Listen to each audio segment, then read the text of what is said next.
Hello, everyone.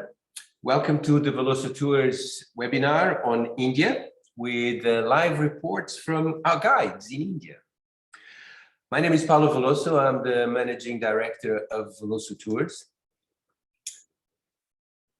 And today, the webinar will consist of an overview of India and our fascination for India as a destination, as a culture, as a people, as a way of life. And we will also have live reports from guides, from our guides in, you can see there, Amritsar in the northwest, from Shimla in the hill stations of the Himalayas, Delhi, Udaipur, Varanasi, Kerala, and then from the Brahmaputra. We'll also have questions and answers at the end. So I would like you to send any questions on the chat, on the Zoom chat, and Berenice will collate them, and then we will address them at the end.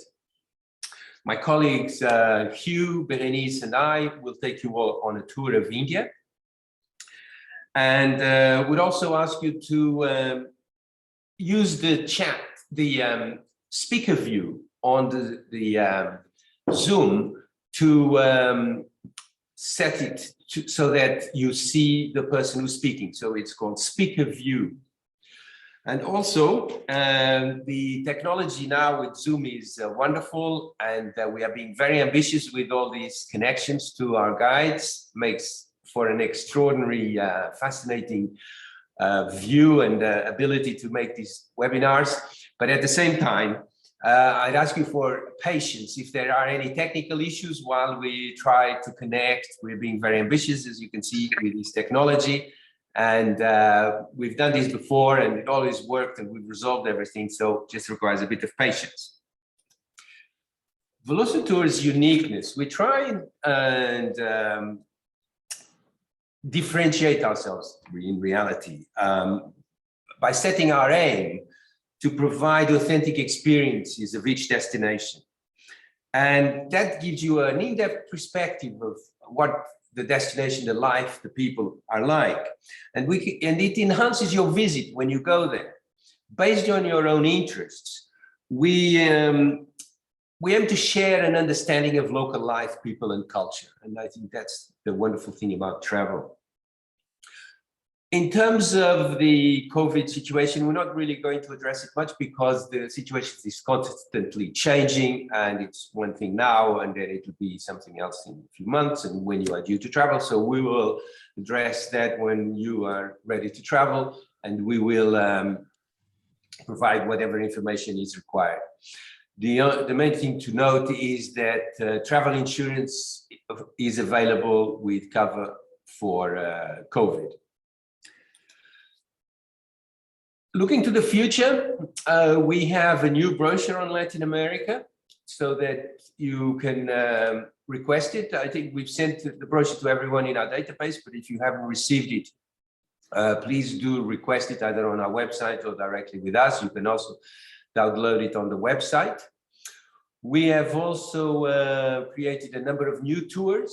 We've changed many images and created new destinations on our website and in our brochures. And we've also created a feature from the website where you can set a departure date for each tour itinerary and then download it with a day-by-day summary showing you where you will be in each place in each day. And that applies to all the tours, Latin America, China, and India in our brochure. Now, to get to India, there are many different options of flights, both direct and via the Middle East. Turkish Airlines also has very good flights to different destinations within India. And you can travel from the UK regional airports, and you can travel to a number of other regional cities in India. And there's also an easy electronic visa required, so that's fairly simple to get there and back. Domestic travel tends to be domestic flights, of course, for the longer distances. There's an extensive train network inherited from the British, which works wonderful. It works on time, and it's so many trains working every day. It's amazing how they manage to get it to work so well. And that's my colleague Berenice there in the distance, there by the window, on a local train traveling in India with a family that she met on the train, and they were all sharing some food, and she was having a great time. Majority of all the tours that we do also include driver in the car and with a guide, because that enables you to see the countryside and to make stops and to make detours. So that's a very convenient service. They have excellent vehicles, and then the driver takes care of finding the way and directions and so on. Now, India is a mixture of complex cultures. We can't really see just India as one. That's very much our experience. It's a kaleidoscope of religions, which, when you look deeply into it, are more of a way of life on earth. Hindu, Jain, Sikh, Muslim, and Buddhist, and the traditional versus the modern way of life combine, and very friendly people. I've traveled and taken pictures over there where people were very welcoming and smiling. You will see it in some of the pictures that we are going to show afterwards in this webinar, that people are amazing. They're really wonderful. And also wonderful cuisine, although we're accustomed to Indian cuisine in the UK. Over there, it's different. And we will experience very much part of the experience of life in India. As we can see here, staying healthy is a priority, and obviously vaccines. We decided to have this slide because it is something that many people are apprehensive about. But to be honest with you, I don't think there is any need to worry too much, because with precautions, like as mentioned here, avoid street food, very spicy dinners. I mean, when I went, I always had lunch as the main meal, and then very little in the evening, so that there's time to digest everything. Mosquito repellents, I mean, that would be everywhere. Mineral water and no icy drinks and no tap water. That's in common with many other destinations in the world. But the main thing is that the food, as you can see, is very spicy and requires a bit of getting used to. But many restaurants have a wide variety of recipes and cuisine, so you can request different foods. Now, as we mentioned, because of this variety of destinations and areas and cultures, India requires several visits. And we will have, at the end of this presentation, we will have some examples of different itineraries. And now we would just like to give you an overview of pictures, just images of India and different Indians. This is the picture I took in Bhavnagar. These ladies came to the temple to help to clean it, and they were very nice. They liked to talk to me and talk about the pictures, and as you can see, they were in a very good mood, and I was enjoying myself as well. So we had different people in different life, different situations. As you can see, very different styles and, well, different locations in rural versus the cities, very different ways of life here in these images that you can see. Just go through these to provide an idea of the variety of activities and cultures in India. This was Jain temple near Palitana that I took pictures of. It was being built, and here is the man carving this huge number of sculptures and designs in the temple. That's fascinating. It was wonderful to have the opportunity to talk to him and to see him working. And this is the same, how people were happy to show their culture and their way of life and invite you in. This lady was ironing. I took that picture as well with an iron of coal, and I tried. It was pretty heavy, that iron, And it was a very interesting experience to see that couple had just been married. That girl wanted to have some pictures taken of her, and this is life in the countryside. And this is in Delhi, Shumender in the street. Very nice, very pleasant people. Very happy to have pictures taken. It's a country of shopkeepers. There are so many shopkeepers and so much variety. You will see later that this is very much the life in India. The flower markets, spice markets. This is the fish market in Mumbai at early night at night. And so you have tremendous amount of variety of things to see and fascinating discoveries to make. And so I'd like to ask my colleague Hugh Clayson to take us on a tour of India, to start with Amritsar in the north. So Hugh, if you'd like to tell us about Amritsar. Okay, well, good morning everybody, and thank you, Paolo. Amritsar is a city in the northwest of India, in the state of Punjab. It's actually very close to the Pakistan border, and it's obviously most famous for that wonderful golden temple. There it is. You can see it's surrounded by a lake, a sacred lake. In fact, pilgrims bathe in the lake, and it is absolutely stunning. And one of the most exciting experiences that you can experience in Amritsar is visiting the temple at night. And there we are, look at that image there. Can you imagine being there? It would just be absolutely a wonderful experience, something incredibly memorable. But also in the area, there's a lot more to do. Perhaps the most famous thing is the Wagah Atari border ceremony, which happens every day at about 4 to 5 o'clock. It takes about 45 minutes. And it started actually in 1986. It's a celebration of peace between India and Pakistan. So it's something that when you're there, you must go and see. As you'll see from this picture, it's incredibly colorful and very entertaining, and something that, again, very memorable. Another experience in Amritsar that is quite famous is the world's largest community kitchen. And here, as you can see from this image and the next one, the original founder of the Sikh religion, Guru Nanak, established this many years ago. And his philosophy was that anybody from any caste or any wealth should be able to eat for free. And the idea of communal eating on a vast scale is something that remains today. In fact, they have 50,000, about every day they feed about 50,000 people. It's quite incredible. And when they have a festival or a holiday, it actually goes up to about 100,000.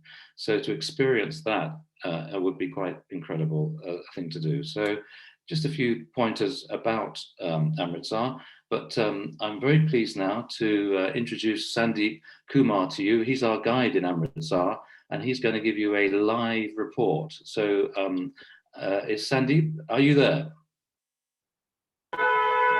Hello. Hello, Sandeep. Hi. We can't see your video yet. We need your You video. will say now. No, no. Could you try and get the video on, please? Oh yeah, we're with you now. Over to you, Sandeep. Hello guys, how are you? Over to you, Sandeep. All right. Hi guys, my name is Sandeep. I'm a local guide from Amritsar, been in this profession from last 8 years. And actually we are pretty much open for everyone. And I'm going to show you a good crowd now. Here I'm just turning my camera to the other side. Here you are.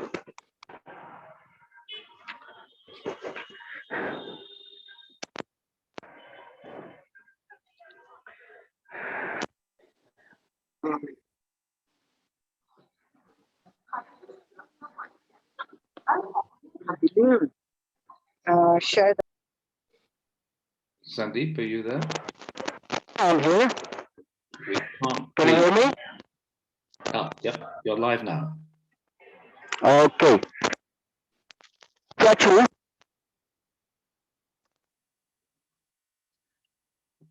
I think we're struggling a bit with the connection. Gold. Hello, can you hear me now? Yep, we can hear you now. Okay. Here's the statue of the King of Punjab. Well, Punjab, we pronounce the state name with the two words, Punch-Ab. Punch means five, and Ab means rivers. The land of five rivers, and the land of gurus. So Sikh mean student. Sikh mean student, Sikh mean learner. So whoever visiting to Amritsar, whoever is traveling to Amritsar, it's great to bring a student so you can learn a basic of the Sikhism. So I'm right in the center of Amritsar. So this is the main street.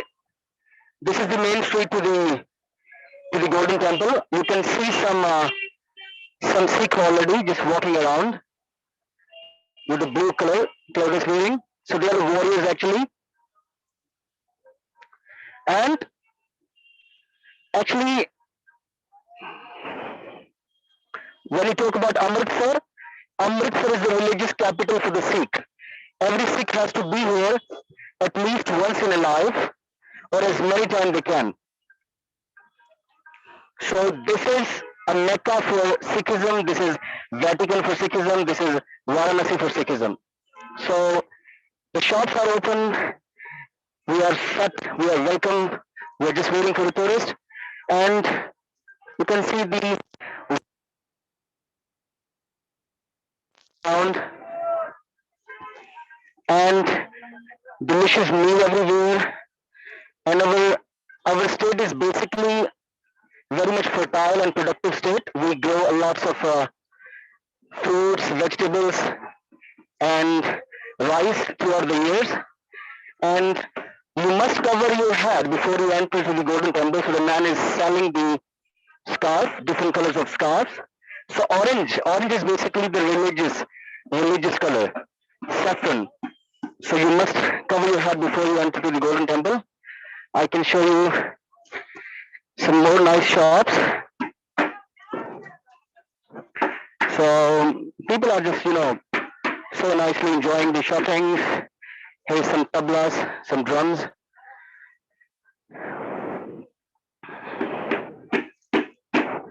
So this is mainly the heritage street of the Golden Temple, and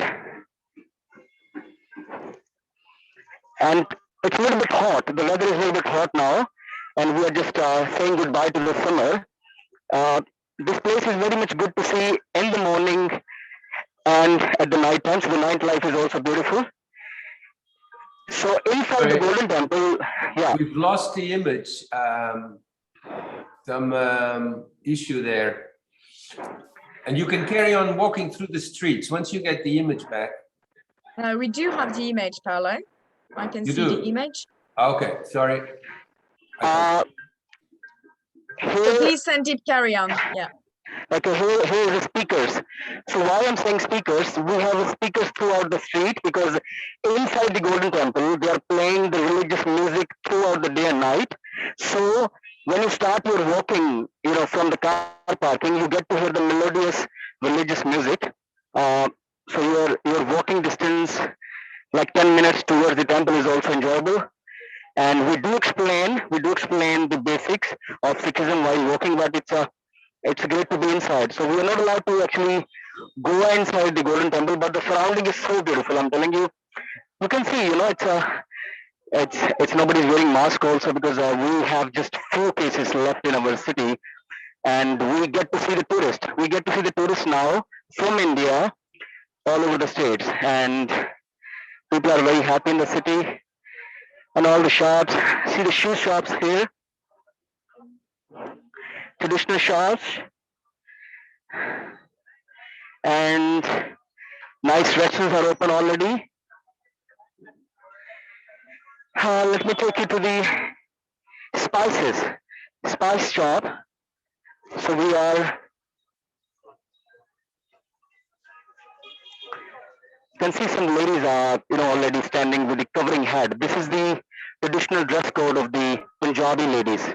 They must cover their head always, even outside, even So you see that? This is the traditional snacks. How nicely. Our food is not very spicy as compared to other state of India.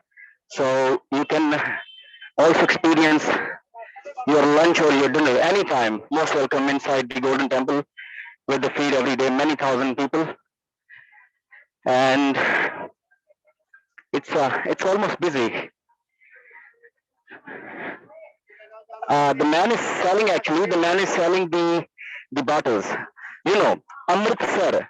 Amrit mean nectar and Sar mean pool. So Golden Temple is surrounding by a man-made lake. So people do carry this empty bottle and they would take you know, holy water for their houses. So they're selling everywhere, and it's very hot. So sometimes people do like to try, buttermilk. So this is the shop where they make buttermilk. It's you can see already the curd. It's so amazing. Namaskar ji. Thank you.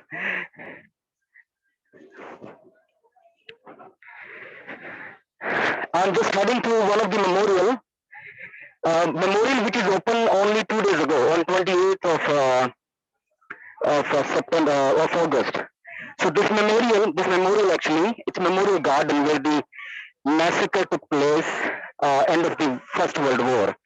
Prime Minister Modi on 28th of August, he opened that, he made inauguration, and I'm heading to, I will just take 2 minutes more to show you. So this is one of the monuments of those people who lost their life in the massacre, and they have actually the names also.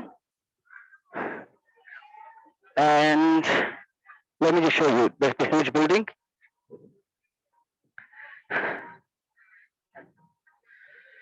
I can step in for a little while.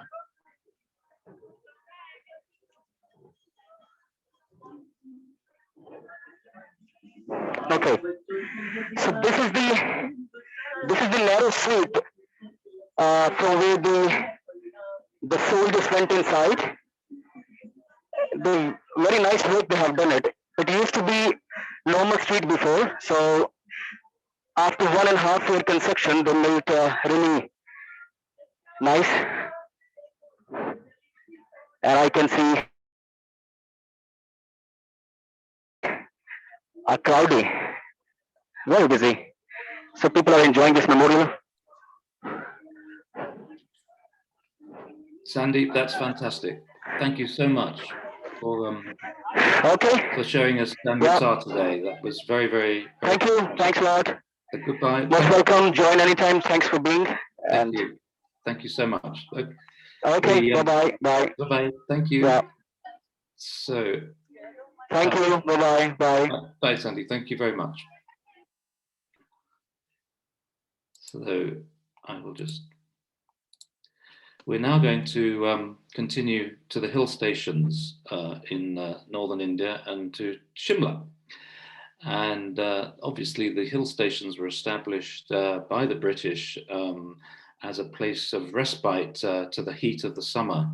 They used to escape up into the hills, and Shimla is the most famous and in fact is the capital of Himachal Pradesh and known as the Queen of Hills, in fact.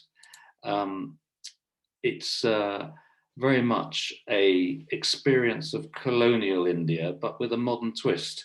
And that the church there, Christ's Church, was actually built in 1857 to serve the local Anglican community. And the whole area is set in an area of extraordinary natural beauty in the Himalayas, as you'll see from some images that we're going to show. There we go. Now look at that. Now, one of the lovely things to do when you're in Shimla is to take a heritage walk where you can visit colonial mansions, Observatory Hill.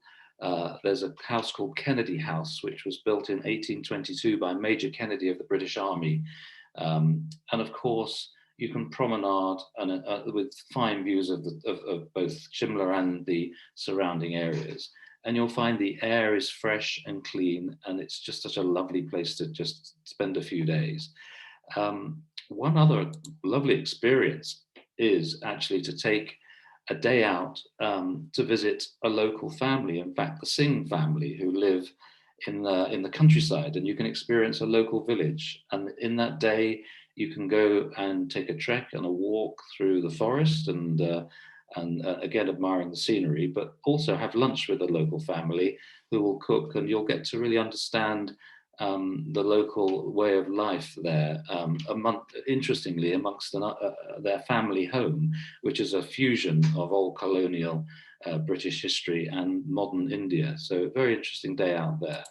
Other things to do, and perhaps the most famous thing to do in this region, is a ride on the famous toy train, which was built in 1903 and is one of India's most impressive engineering achievements, quite frankly. And it basically travels for 60 miles from Kalka up to Shimla. And as you can see, it covers curves in the mountain, tunnels, many tunnels, as it climbs its way up into Shimla. It's a wonderful experience. And what we do at Veloso is when we plan an itinerary to Shimla, we would try and include that as a way of arriving into the town. It's a lovely way to arrive into Shimla. So whilst also up in the hill stations, the other perhaps most famous one is in further north, is Dharamshala, which is where the Dalai Lama has made his home after he exiled from Tibet. I've been there myself. It's a beautiful place, and I would highly recommend it if you're interested in the sort of northern Himalayan part of northern India. That's actually the Dalai Lama's house in Dharamshala. And there you can obviously experience more Buddhist in that town, but there is still a lot of British colonial history there. And also, if you're active, there's some lovely mountains and hills that you can go trekking in. So that's worth considering if you're looking at doing a trip in this part of northern India. So now we're going to go live, in fact, to Shimla and to our guide, Sumit Raj, who is a writer and poet and tour guide and also passionate walker. So Sumit, are you there? Hello, Sumit. Yes, I'm there. I'm very much well. Welcome. Over to you, Sumit. All right. Thank you very much. Good morning, everyone. My name is Sumit Raj, and I'm talking to you from Shimla. Am I audible? I want to know.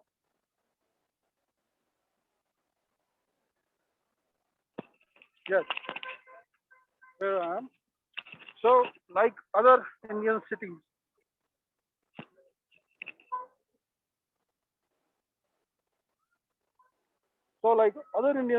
but you see the crowded bazaars and a lot of traffic. You don't see all these things in Shimla. Shimla is slightly different. And here what you see is the heritage walk. Signal is a big Sumit, your phone is upside down. Sumit, sorry to interrupt. Your phone is upside down. Please, can you turn it round so we can see you? Other way, one more. That's it. Perfect. Yeah. All right. So signal is a big issue here, and I'm not going to move much from one place to another, because the moment I do that, I lose signal. So even I'll keep standing here and tell you the history of the town. And if I lose signal, just take it as the final call. And I have welcomed you to Shimla to come here and do it physically with me. So I'm going to flip the camera now. Here it is.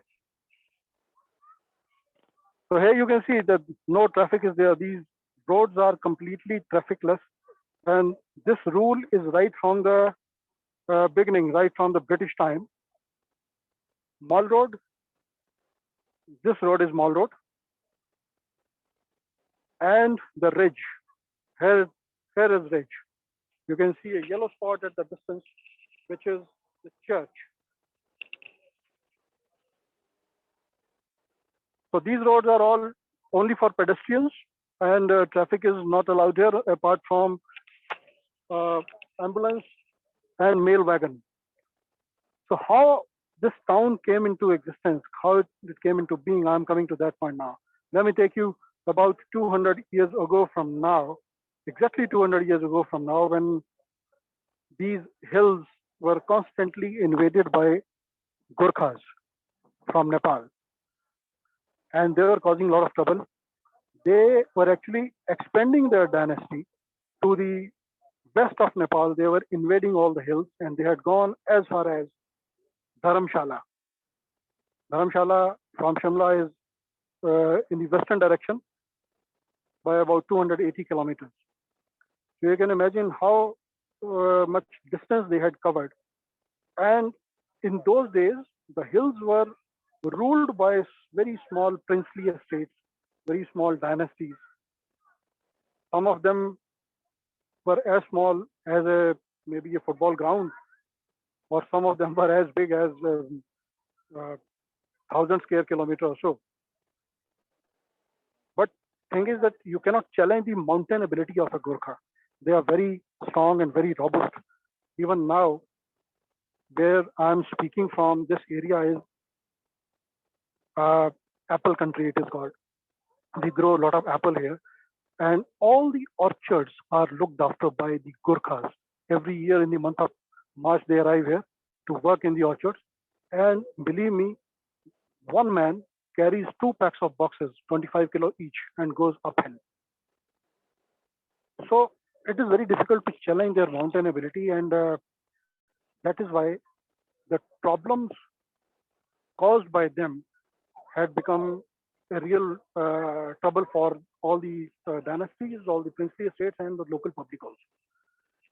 So all of them, they got together and they went to their chief, the king of Punjab, Maharaja Ranjit Singh, because this area was, in those days, it was called Punjab Hill States.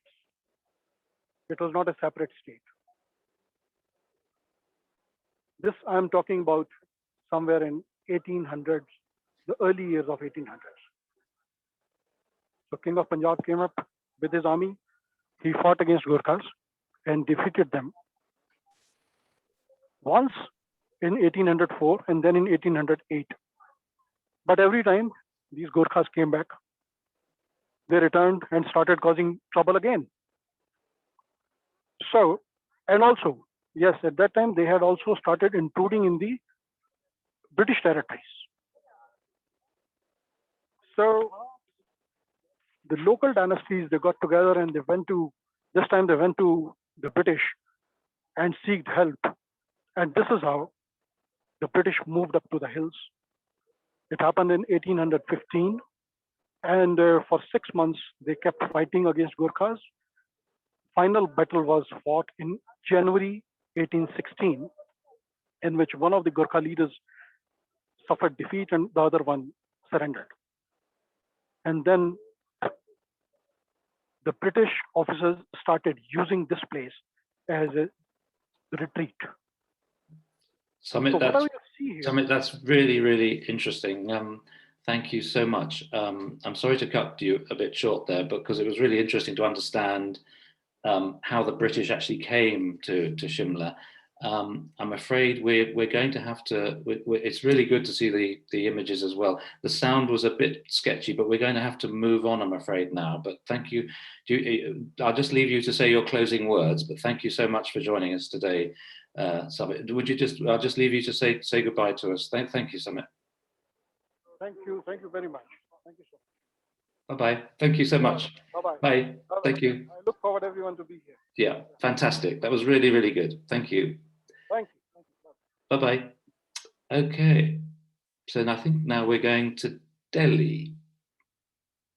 Yeah, I'm over to Berenice. Oh, to Paolo. I think Paolo's taking it.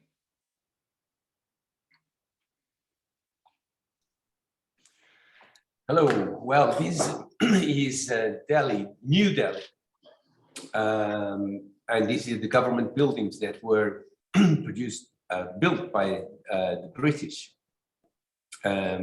It's a fascinating area with always lots of people visiting and seeing India. So Delhi has a lot of obviously government buildings and lots of Indians come to view the center of the government. As you can see it here, and there's some wonderful historic buildings to visit. We don't really need to go through all of them, but you can just see the wealth of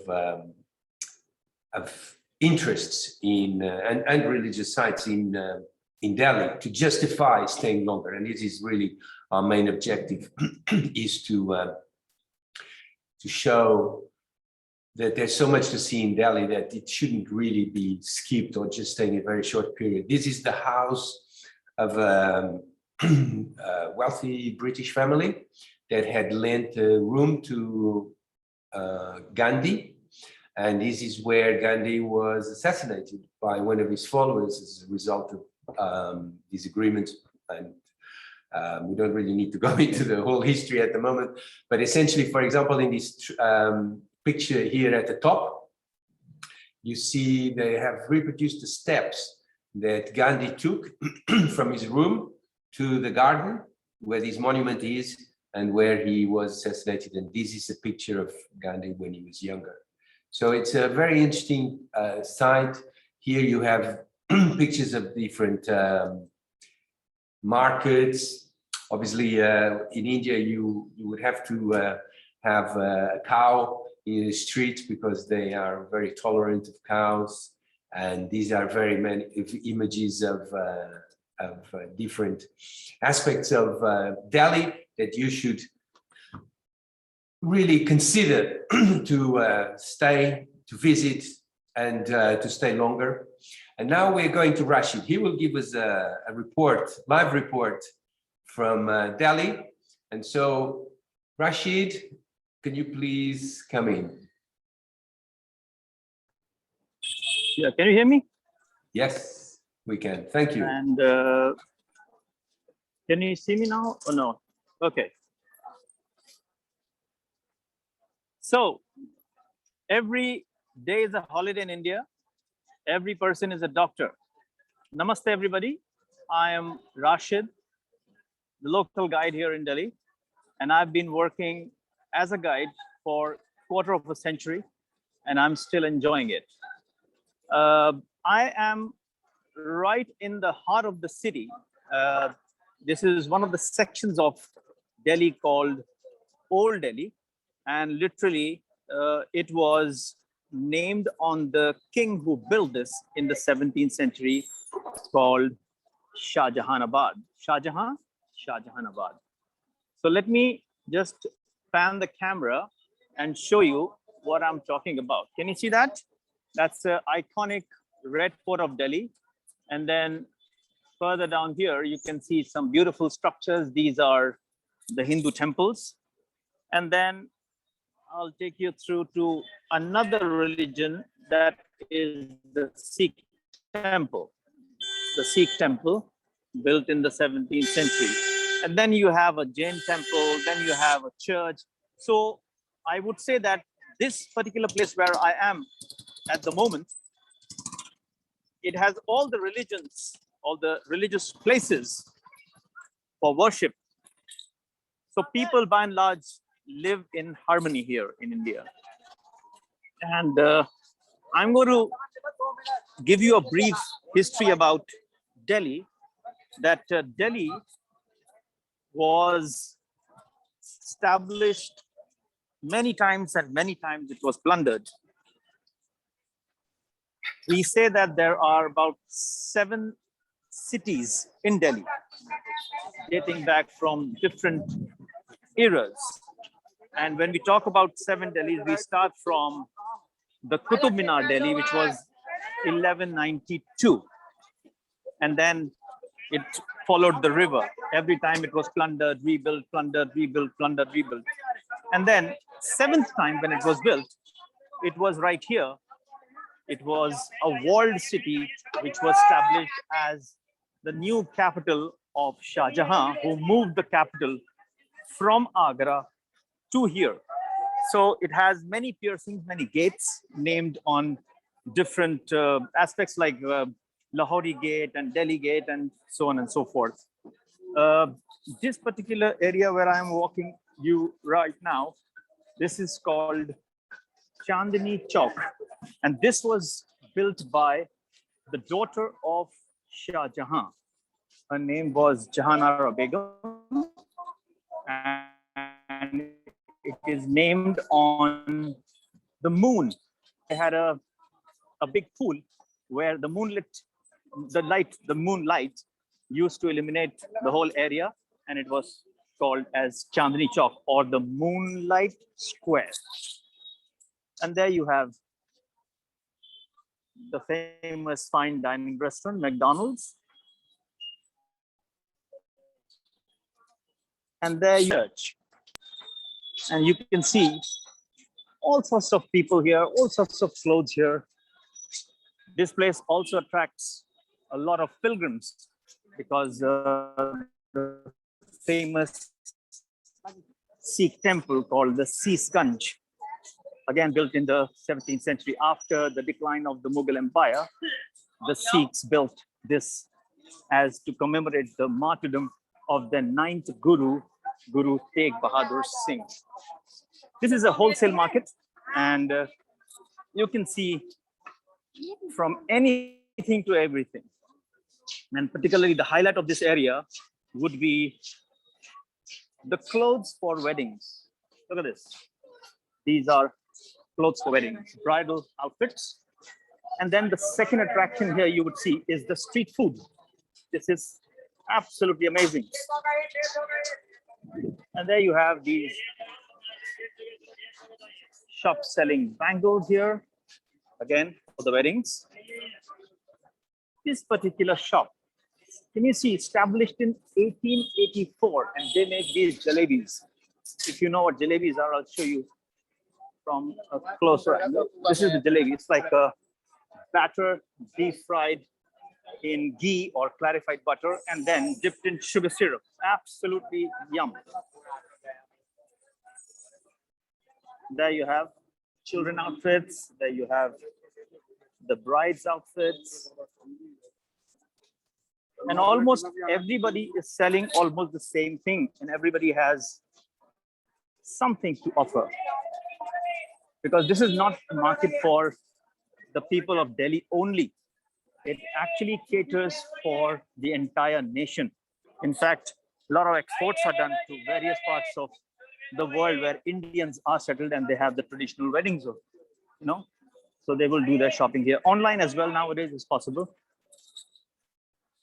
In this area, which was very close to the Red Fort, there were lots of very rich people who had their havelis. Havelis are these mansions.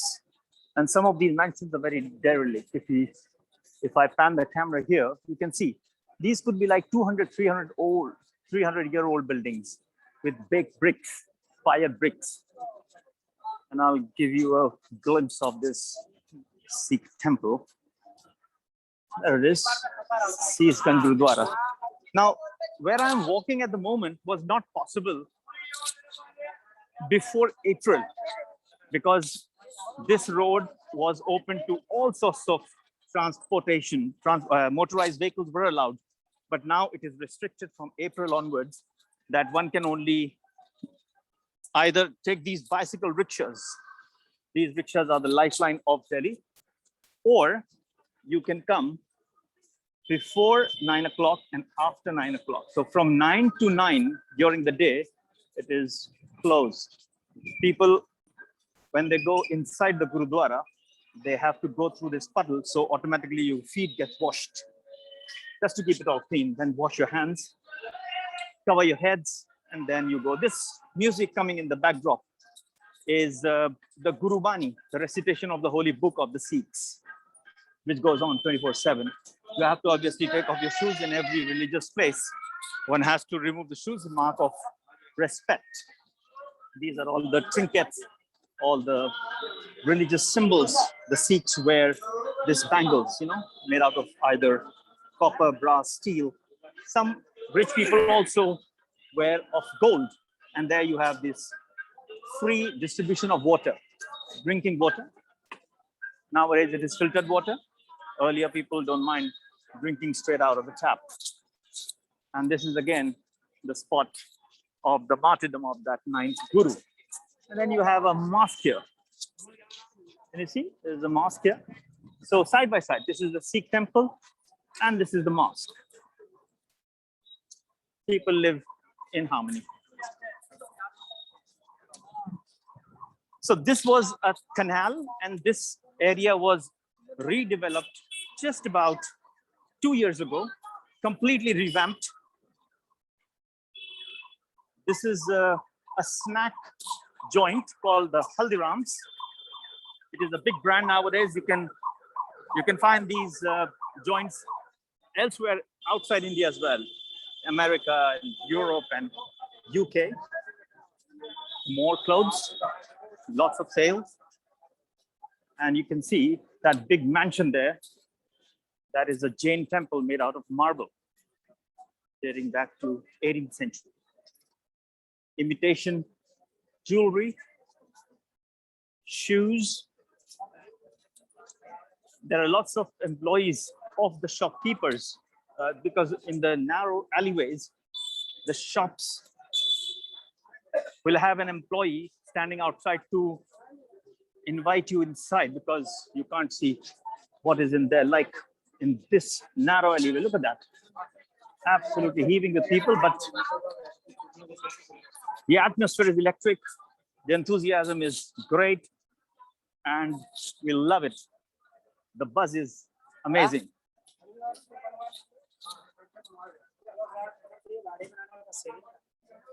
Luggage stores, children's clothes. Everybody is wearing traditional dress, Western dress. Depends on your personal choice. So there's no such restriction. Beautiful view of this Jain temple and a dharamshala where people pilgrim from far-flung areas can stay there. And then you see these manual laborers.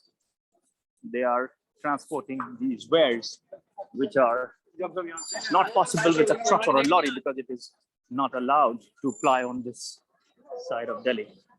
And you see these beautifully decorated sweets. And this is a very, very old shop. Can you see? Established in 1850. And now I'm going to take you to a narrow street here. And this street is called Parathe Wali Gali, the street of parathas. Parathas are stuffed chapatis. And the smells are amazing. Look at this. There are about more than 20 different varieties, the fillings of parathas one can have here. Potato, cauliflower, cabbage, radish. And then you see this imitation jewelry here. People are just buying things, coming out for shopping as if there is no tomorrow. And there you see the cookies, handmade cookies baked right in front of you. Look at that. These are handmade. He's saying it's very fresh, just done a couple of minutes ago. And these are all bags for the shoppings and the weddings and the brides and more paratha shops. There's a picture of Indira Gandhi. So she was here in this particular shop. She had parathas in this one. More parathas, the dough being made, wheat flour.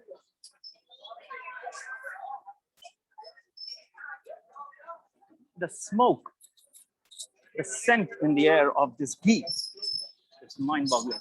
And then you have this lassi, the cold drink with yogurt, primitive water system, the hand pump provided by the government. And then in the middle of all this, you have fresh vegetables being sold. Look at that. He's having a good display of his wares here. And then more shopping, jewelry shop. There are some customers there. Look at these colors. That's amazing. And these are different things for the weddings and for the religious festivals. And look at these wires. This is old Delhi. This is Shah Jahanabad. And now these homes, what you see, there's hardly any penetration of sunlight. So in the summer months, which is like 8 months, these homes are very cool. So it cuts down on your electricity bill so that you don't have to run the air conditioning. But in the winters, they are very, very cold because the sun doesn't get through. This is a very famous shop making kachori. These are like dumplings deep fried with lots of spices. And this is the filling, lentil filling. Pretty decent. And he's, you can see all the recommendations on YouTube, on Discovery Channel, and Zomato, and all that. Newspaper cuttings. Announcement going to make the area clean and look after yourselves. So this whole Chandchok area, it was divided into 3 sections. One was the jeweler's place. The other one was for the spices. And the one for the silver jewelry. So Johri Bazaar was divided into 2, gold jewelry and silver jewelry.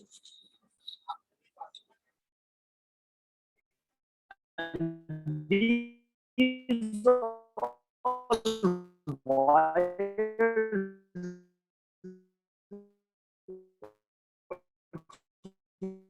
you are looking, which is 250 volts, full whack. Telephone lines as well. And they're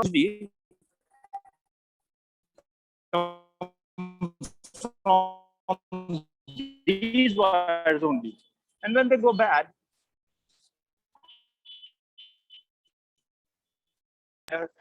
belongs to who? And they all have, must be 100 rickshaws flying in here. These are motorized ones. And there are bicycle ones as well. Look at that. Cut fruit, exotic fruits. Kulfi. This is like handmade Indian ice cream. This is traditional Indian breakfast, puri, deep fried puri.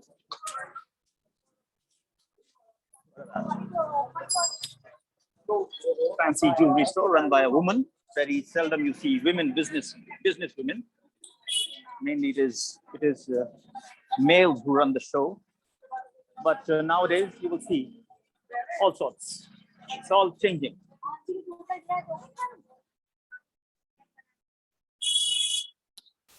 Absolutely heaving with people from morning till evening.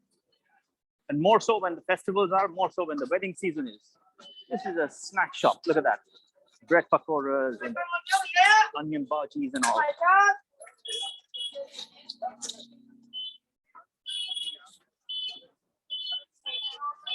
Delhi is a melting pot, you know.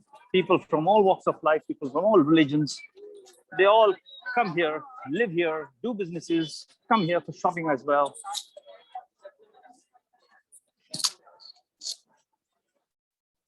Fairly clean, there's no smells, and fairly safe as well. People are very friendly. Cramped areas, but no fights, no road rage. But it goes on and on and on.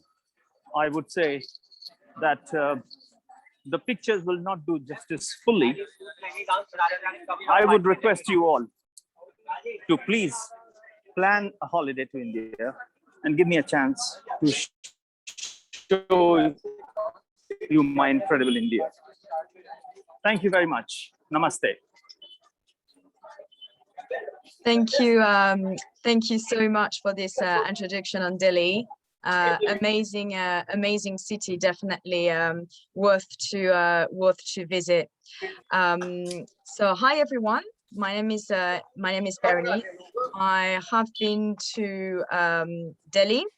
Amazing city. I think you definitely need to stay at least 2 nights because it's a capital. It's a big city.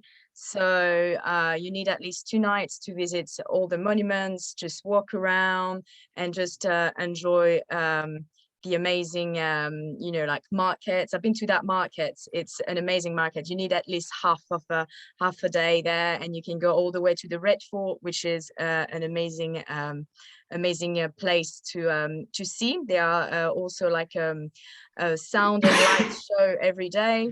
so it's very worth the visit also. So that's me in Delhi, and a bit of pictures of me in Delhi, walk around in the streets, as well as checking these beautiful monuments. Also pictures of me at weddings, because as our guide said, Delhi is very famous for weddings. So this is me. We just turned up to weddings. They invited me. That was really fun. It was from midnight to 5 a.m. With a massive buffet, and the bride was very amazing. She explained me everything. So it was a very good experience. So now we are going to go a little bit towards the west and the south of the country. If you visit Delhi, you need to definitely go to the city of Agra, which is about an hour and a half drive from Delhi. And this is the home of one of the 7 wonders of the world, the Taj Mahal. So the Taj Mahal was commissioned in 1632, so it has been built in 1632 by the famous Mughal emperor Shah Jahan, and it has been built as a tomb for his favorite wife. So today, the Taj Mahal is one of the most important attractions in India. So if you stay in Delhi, definitely worth it to go there. It's like a one-day excursion, and it welcomes something around 8 million of tourists a year. So definitely worth a visit. The city of Agra also other different interesting monuments. So as you can see on the next pictures, here we go, you've got the red fort, which is an amazing monument just in front of the Taj Mahal, and you also have at the top of the screen on the right the beautiful Itineraries mausoleum, which is also very nice. You can go during one day, visit the Taj in the morning, and the afternoon doing the other attraction. So from Agra, we are going to go to the state of the Rajasthan, which is probably the most famous, let me go back, the most famous region of India in terms of tourism. So it's really drive a couple of hours toward the west of the country. The famous cities there are Jaipur, Jodhpur, and Udaipur. Today I will try to cover a little bit of Jaipur and Jodhpur, and we will go in depth with Udaipur. I invite you to have a look at our other webinar that you can find in our website or YouTube's channels, because we have more in-depth information on Jaipur, Jodhpur, and as well as Jaisalmer, which is another beautiful city in the Rajasthan. So you can find that in our website. But I will just quickly go through those Jaipur and Jodhpur. So Jaipur is the capital and the largest city of the state of Rajasthan.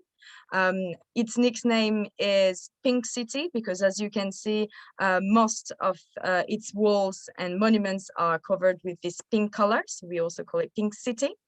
Its city center is declared UNESCO heritage, so amazing city center full of palaces, temples, beautiful Mongol architectures, and obviously you have the huge Amber Fort that you can see on the left of my screen, which is like a massive fort which just surround the city, and inside you have plenty of palaces, including the palaces of Jantar Mahal.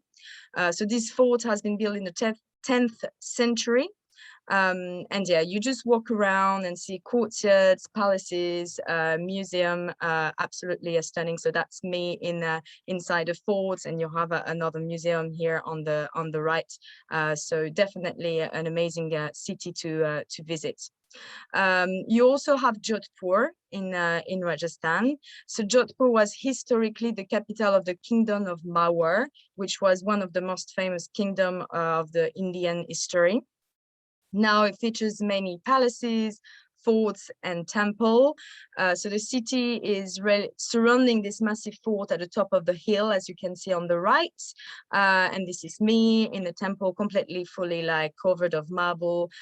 So a very amazing experience to walk around, and the fort as well is just a must see when you go there. So that's inside the fort. You can see it's beautiful. We also call this city the Blue City. So it's exactly the same as Jaipur. Mainly of its walls and monuments and houses and streets are covered with this blue painting. So that's the reason we call it Blue City. We are now going to go a little bit more in depth of Udaipur. Let me check if my screen is working still. Here we go. Oops. Sorry, let me go back. Here we go. So Udaipur is also known, as the city of lake because of its sophisticated lake system. Indeed, there are 7 lakes surrounding the city. So you have different monuments in different lakes. So here on the right, you have this beautiful hotel. They usually do weddings, so it's very amazing to see, you know, with all those lights and fireworks show. On the left of the screen, you have another hotels with this Mongol and Indian architecture, so beautiful hotels which are located around the lakes. There are also like stunning palaces, mostly overlooking the lake. So on the top of my screen on the right, you've got the presidential palace, which is a must-see. Beautiful museum inside. You have another museum, as you can see, I am in the front, called Museum Backwaters. So this museum is actually situated on the banks of the Lake Pichali, which is the most famous and the biggest lake of Udaipur. To reach it, you will have to walk through the gates, and the gates, which is spelling G-H-I-T, is actually an Indian word for a flight of a step leading to a river. So I think I've got a picture here that you can see a little bit better. So here we go. You can walk around here and just enjoy the beautiful architectures and the river as well. A lot of rooftop there as well, so amazing place to actually go to rooftop, have a drink, whatever it's during the day. So it's me overlooking the presidential palace, and then on the left you have a couple having a delicious Indian cuisine overlooking the lakes, and you can see really all this light at the back of the pictures. There was a wedding, so you know, as our guides told you, the weddings, you know, is like Indian weddings is really like to show off. So you will have like lights, you will have fireworks. So it's also a very good experience to be on the rooftop and see all those people celebrating, because yeah, weddings in India, it's quite important. So I will now ask our guide Lokendra, also known as Kosh, if he wants to come and explain us a little bit more about this beautiful city of Udaipur. So Lokendra, the floor is yours. Hello, everyone. My name is Lokendra. That's my first name. My full name is Lokendra Singh Rathore. I know it's a very long name, so you can call me as Lokendra or Kush, K-U-S-H. I'm coming live from Udaipur, which is my hometown, which is a very beautiful city in the state of Rajasthan. Rajasthan is a place which is known for palaces and forts and so on. I've been working as a local tour guide for the last 15 years based out of Udaipur. You had a little introduction about the cities of Jaipur, Jodhpur, and as you have been briefed, like one is a pink city, one is a blue city, and let me flip my camera. So this is my lake city. It's called as Lake City or the Venice of the East. At present, I am on this beautiful rooftop, which is overlooking the Lake Pichola. As you can see in the screen, there are lovely rooftops. These are actually hotels built over a period of time, overlooking the first lake of the city. Udaipur, U-D-A-I, was the name of the local Hindu king, like Jodhpur, Jaipur. P-U-R in the end refers to a place. So places founded by local Hindu king are always ending with Pur. And Uday was the name of the Hindu king who founded the city in 16th century. It's a very clever engineering when I talk about the lake system out here, because that's the lifeline of the city. The lakes, which are 7 in number, all the city lakes are actually man-made lakes, right from 14th century till 19th century. So when you see in the backdrop, the hills act as a catchment area of the rainwater. It gets collected in one of the reservoirs behind the hills. Then overflow of the water comes down into these city lakes. And when this lake fills up, it goes on the other side to feed the lakes which are downstream. So it's a very clever engineering. This building out here with the flags, that's the main city palace, which is home to the resident king, as well as the part is open for visitors to see the beautiful museum, which is also the largest palace museum in Rajasthan. Let me just take you, you see that little white building? And the backdrop is one big island, which is made on a surface or a natural rock, and they added actually building on the top. You just had a lovely tour of Old Delhi, where you must have seen those little saris and beautiful dresses. Those are like wedding things. So you buy all those good wedding dresses, and this is the place where you come. You must have heard of the term, the big fat Indian weddings. So this is the place where you do a lot of big weddings. It's a venue, it's a place also for a boat ride. You heard me right, when you're in the lake city, you have to have a boat ride. So in the morning, what we do is we go and see the palace, we go and see the temple, then you have a day break. And in the evening, when the sun is setting down, you have a nice private cruise on the lake, where you have a lake around and the boat drops you on island to spend walking and just soaking in the environment. Coming onto this little building out here, which is in fact the center point of the lake. It's nearly 4 kilometers long, 3 kilometers wide, and 7 meters deep. It stands on a rocky platform, which was originally made as a summer residence of the royal family. And somewhere around 1970s, it opened a door for the guests to come and experience. So when you're traveling in Rajasthan, you travel like a Raja and Maharaja. But when you really want to be a Raja or Maharaja, treated like a king, this is the place to be in. That's run by the Taj group, and it's called as Taj Lake Palace Hotel. And the lovely big boat, the big barge in the middle, which was all hand rowed. It was used in Octopussy movie, James Bond, somewhere around 1970s. Overlooking the lake on the other side are again lovely rooftops. Let me just show you down how beautiful the setting is. You have lovely open sitting. So in the evening, when you're done with the tour, you go freshen up, come to one of these rooftops, have a nice cold beer or Indian dark rum, and a smell of the local food, which is cooked on the rooftop. Now, allow me some time as I'm walking down. I need to go on the street to show you the street view along with some life on the street. The gentleman here, the owner, he is ready to welcome the guest. This is actually the 4th floor of the hotel. So people, those who are not in a mood to do exercise in the evening, they can actually take the elevator going down. Udaipur is a fairly small city. Like you start from Delhi and go and see Agra, Jaipur, which is the capital city, where you have the number running into millions. But Udaipur has its own charm. It runs at its own pace. It gives a very tranquil feeling. So it's home to around 600,000 people. You heard me right. It's only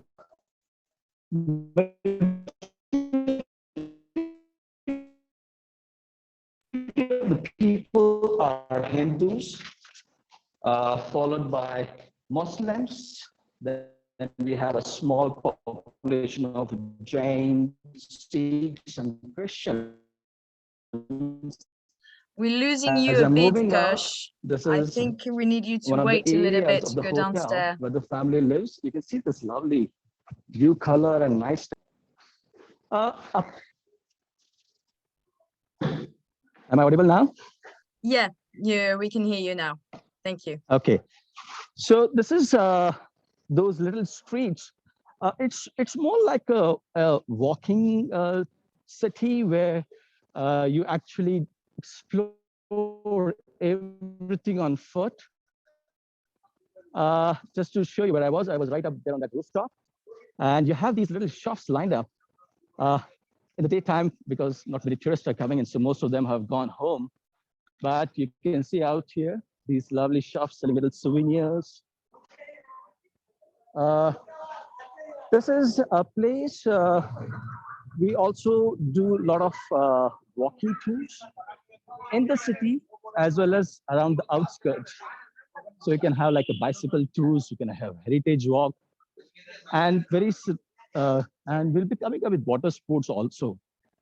So this is kind of a thing where you actually spend like 2-3 days in Udaipur. Look at this wires out here. So if you can figure out which wire is going to which house, you'll have a nice coffee from my side. Udaipur is very well connected from Jodhpur, from Jaipur, from Delhi and Mumbai.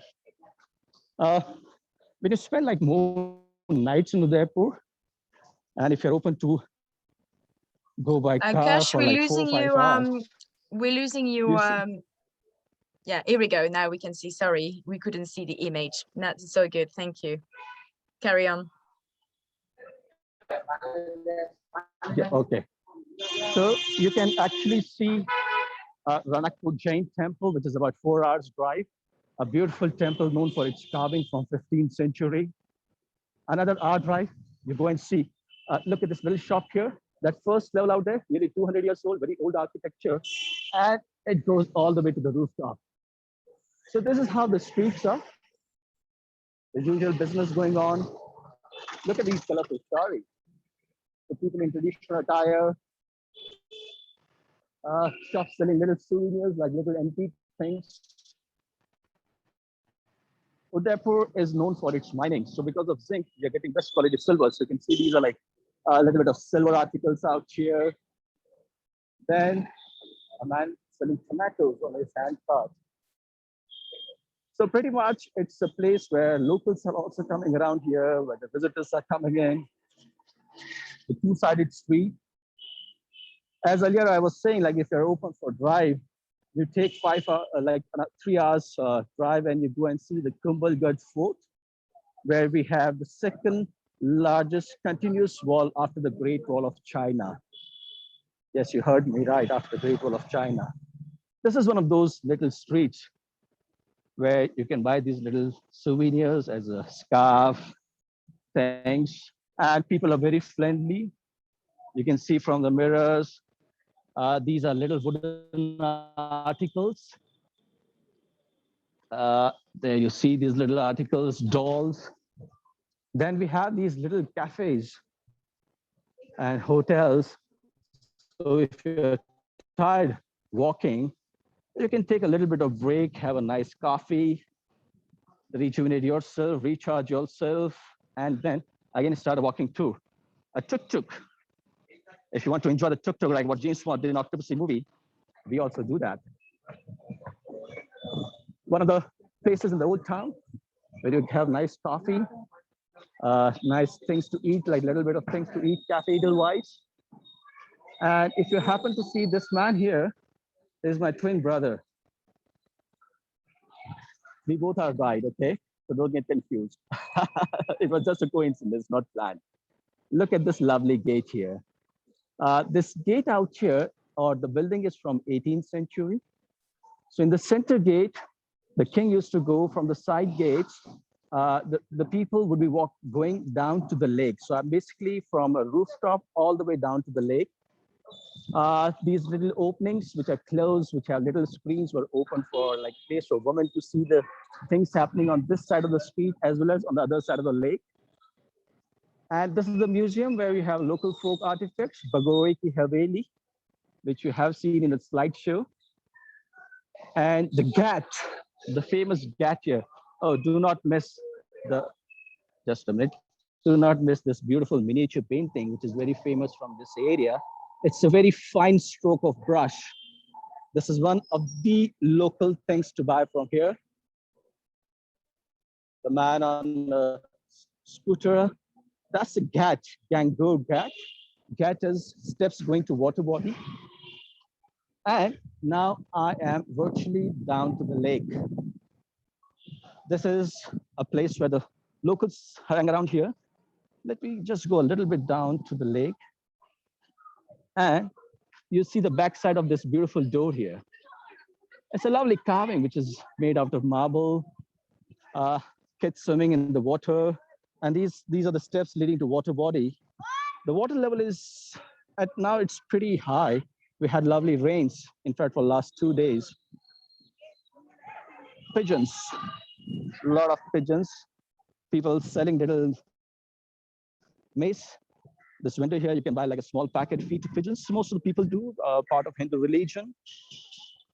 Lovely view of the lake. That little island out there, which has an opening on this side, was actually a place where the royal family would come by the boat. They would sit on this island, overlooking this side of the city to have an events. Now look at this building here. This is the building after the palace, which has more than 100 rooms. So you can imagine an 18th century building owned by a very powerful man. And again, a lovely view of the lake, all these people down to the lakeside. So you are in one of those cafes, you can have like a nice cup of coffee and you can just walk down to the lake. As you can see, you see a lot of people moving around. We are open to business, we're open to tourism. With open hands, I welcome you in the city of Udaipur on behalf of Veloso Tours. We are open to business. Come and experience this part of Rajasthan and this beautiful hidden paradise. Thank you from my side. Thank you so much, Kash, for your introduction and your beautiful, overview of the city. Udaipur is literally one of my favorite city of Rajasthan. Is very stunning. I mean, obviously Jaipur, Jodhpur, Jaisalmer are also very good to see, but definitely, amazing place to see Udaipur.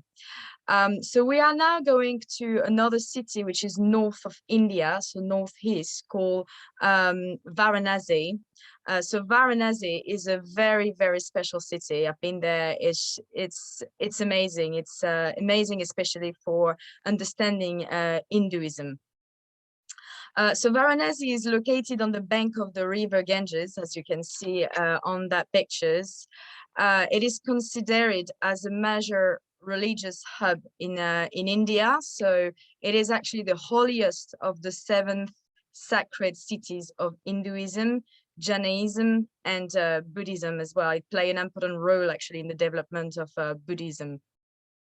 So when you go there, it's all about religions. You walk around, you see people, basically getting along with spirituality, beliefs, religions. So it's an amazing experience. A lot of people, as you can see on those pictures, are wearing orange. As our guide said previously, orange is actually a sacred colors in many Eastern religion, including Buddhism, Jainism, and Hinduism. Orange actually represents fires and therefore purity. And purity are burned in fire. That's the reason when you go there, you will see a lot of people wearing orange clothes. Hindu believes that dying there in Varanasi is actually, and getting cremated along the banks of the holy Ganges, is actually allowing them to break the cycle of rebirth and attain salvation. So it's very common for Hindus to, when they start to become very old and just think, they're going to pass away, to come to Varanasi and just wait until they die, that they can be cremated on the holy Ganges. So this is something you can see when you go there. You walk around the city, but when you walk around the Ghats during the day, that's the kind of extreme image you can see, but that's the part of India way of life. So very interesting. You can see ladies as well selling flowers, you know, selling food as well. The flowers, you put it on the dead body, and then, you know, it goes with the fires. Another things to do there as well is to participate to the Ganja Aarti celebration. So this is something that you must see when you go there. It is held daily at dusk, sorry, and it is a ritual of offering prayer to the Ganges River. So several priests perform their ritual by carrying a deepam. So a deepam is what you can see on the pictures. So it's a lot of candle, and they're performing by moving it up and down with a rhythmic tune of bhajans. Bhajans is an instrument, I mean an Indian instrument. So it lasts around 45 minutes, but it's definitely an experience you have to do. In the city of Varanasi, you have plenty of other things to do than just walk around and see people getting along with their spirituality. You have a lot of temples. The city center is beautiful. You have a lot of architectures, like Mongol and Indians architecture. So you can do that in the part of your trip in Varanasi. You also have another important complex to see. Let me just see, I'm not sure if, here we go, that's the one. It's called Sarnath Complex, and it is located about 10 kilometers away from the city center of Varanasi. And this is the holy place for Buddhism. So according to the legends, this is where the Buddhist Sangha come into existence through the enlightenment of Kannada. So it's a very important place for Buddhism. And as you can, as I mentioned already, Varanasi is a place of religion, and it's very interesting to actually walk around and see how Hinduism, Jainism, like Hindu, Jain, or even Buddhists, are just all live together. So that's a few pictures of me as well. I was inviting in a house, doing performing like puja ceremonies. So it was very interesting to actually experience that with the local family. So Varanasi is not a place that you will visit your first time in India, but that's definitely a place worth it, and it needs to be on your list. So I definitely recommend it, and I will have to ask our guide Pulkit Gupta with our Veloso Tour guys in Varanasi to talk to us a little bit more about this amazing city. So Pulkit, the floor is yours. Tell us everything about this holy city.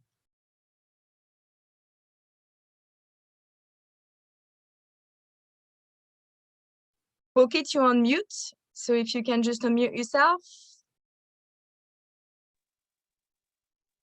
Hello, namaste again. I'm audible? Yeah, we can hear you. You can go ahead.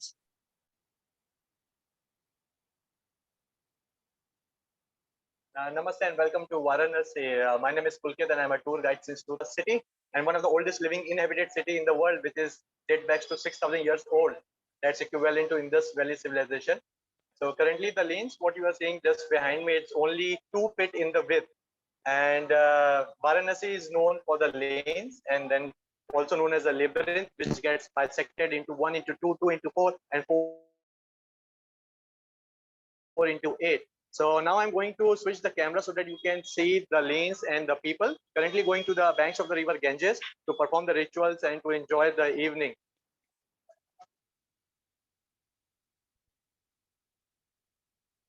So these are the lanes. These are the temples. Varanasi is also known as the temple city. We have got more than 100,000 temples here at every corner of the lanes. So some are small, some are big. Most of the temples are from 12th century, but the recent one are from 18th century. So that's what we call a new temple, which is 200 years old. So this is one of the backside of the temple, which you can see. So a beautiful carving on the sandstone. This is a temple dedicated to the Lord Jupiter, and here you can see the people performing the rituals. They are having the candles, incense, the lamps. So the temple, they get closed in the afternoon from 12 to 3, and then after 3 o'clock, the temple again opens. So these are the houses. One of the very interesting feature of the Hindu style of architecture is that the main entrance of the house is very small. So once you enter the house, you have to bow down. So when you bow down, you keep your anger and ego outside of the house. So you have to be very humble once you enter into the house. And these are the lanes which get bisected. Then one you can see on the left hand side is going, and then one you can see is on the right hand side.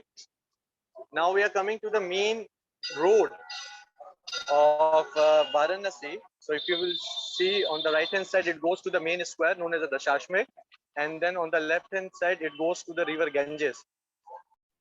So in the past 1.5 years during the COVID time, the government of India has taken the initiative to restructure this whole area.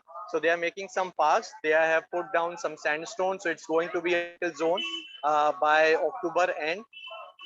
Then these are the people. Some of the people are selling over here the flowers, because outside of every temple, which I was showing you, you have the people selling the flowers. So you've got marigold in orange and red in color. Then you've got hibiscus. Then you have got night queen. You have got jasmine. You have got white lotus as well, which is a white lotus, this one, and some rose. Then these are the sadhus, which you can see in front, the orange one. Some of the people, once they complete their family duties, they come to Varanasi and they devote themselves in the devotion of Lord Shiva and to the other gods and goddesses. They live here, they sleep in the ashrams, and then they get the food from the local people. It's a custom in India that once you cook a food, you take out 3 portions, one for cow, one for the holy man, and one for the dog or the bird. So that's why they have been fed very easily. You will see lots of cows here. Cows are very, very holy for us. Cows and the bulls, and we offer food to them, water and everything. These are the small jerrycans. These are the small jerrycans.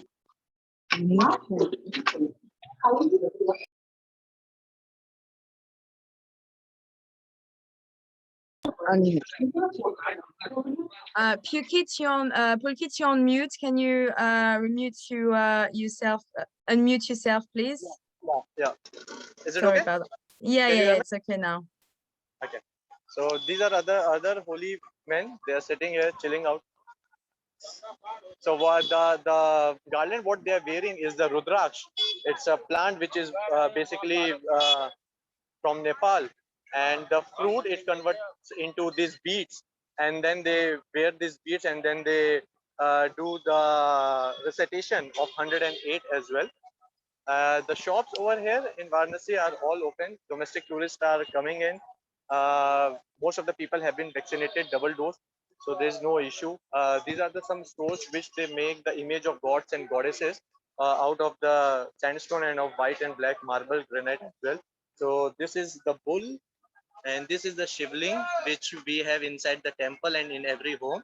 And these are the small things which is used to grind the herbs and the spices as well. And this is a damru which Lord Shiva carries with himself, and when you play it plays, it gives you a sound of dum dum dum dum. So these are the things. Varanasi is also known for the silk sarees as well. It's a mandatory thing for a bride to wear the Banarasi silk saree on her wedding. And apart from Varanasi silk, Varanasi is also famous for the betel leaf. So some of the betel leaf where we put it. So these are the betel leaf which the people they chew. So these are a small betel leaf shop, and inside the betel leaf they have sometimes tobacco, but which is not good for health. But mostly it has got cardamom, cinnamon, and peppermint, and it's good. It clears your throat. And these are the tea shop, and these are the small earthen pots which inside which you have to drink it, and then you have to break it. It's a custom, you have to break it. We don't use it, so that the potter man gets some source of income, because we are going to buy again from him. So that's how the community helps them. And this is the road which takes you to the Ganges. Some of the t-shirts over here, they have got the name of Lord Shiva, which is mostly orange or red in color, which is also symbolizes the energy. So you can see here the trident is there, if you will see. Then Om Namah Shivaya is written in this orange one. Some toys. So lots of people are going to the Ganges right now. Varanasi is one of the biggest city in the eastern part of the India, apart from Patna and Kolkata as well. So the Bengal shops. So these are the some copper utensils which we buy, and we keep the Ganges water in it. And when we go to the temple, we pour it onto the Shivlingam. And these are the street food. Street food of Varanasi has got a mix of everything because Varanasi itself is a mini India. You will see the people from South India, from West, from East, and you can differentiate between them very easily. Very, very easily because the way they dress, the way they wrap the sari, the way they wear their ornaments. And this is a very famous street food of India. Everyone knows it. It's known as Golgappa and it is made from the wheat. So you have to break it in between. Then you have to fill it with the potato, and then it's a green chutney with coriander and some spices and some water which has got tamarind and red pepper and turmeric. So it's a evening snack. We love eating this thing. And this is the small vegetable market. So every morning the farmers, they from the other side of the Ganges, they bring the fresh vegetables over here, and you can get the fresh vegetables every morning and evening. We don't have to store our vegetables for 2 days or 3 days. Every day you can get the fresh one. Being Varanasi on a Gangetic plain, it's a very fertile area. We grow most of our vegetables, and one of the kind which is of mangoes, which is very famous all over the world, known as the Langda, is from Varanasi. So Varanasi is also known as the mango city. We give you the best of the mangoes.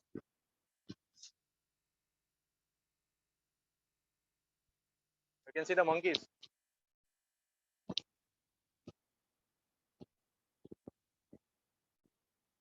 Now this is a place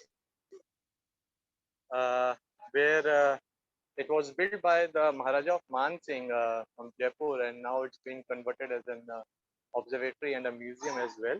So if you want to see the Varanasi into a 3D diagram about all the mapping system and everything and how Varanasi was evolved during the British time and how it is right now, this is a place right on the banks of River Ganges. We do have lots of dogs as well. Now this is the Ganges.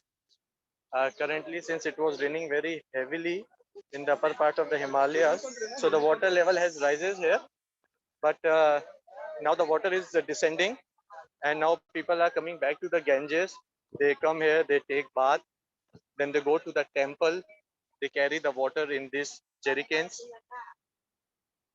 The population of Varanasi is 3.6 million as per 2011 census, in which 40% are the Muslims, and it's a city where you will see Hindus, Buddhists, Jain, Muslims, Christians, everyone is here.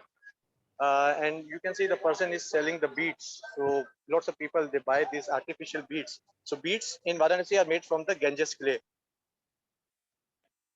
You can see the lady over here, and she has donated her hair as a mark of offering to the god. So on the banks of river Ganges, you will find here the people, they come, and it's a place where the everyone enjoys, either it's a life or it's a death. Everyone enjoys the life and the death as well. So the new bride and the groom, they come here to take the blessing of the mother Ganges, and the person or the family whose person has been deceased, they come here to put the ashes into the Ganges so that the person break the cycle of life and death and attain the salvation or the moksha. So Varanasi is a place where our life is around being circulated at what we have done in the past, what we are currently doing in our present, and what and how our future life will be because of our present action. So it's also a city which believes in karma. So if you do good things will happen to you.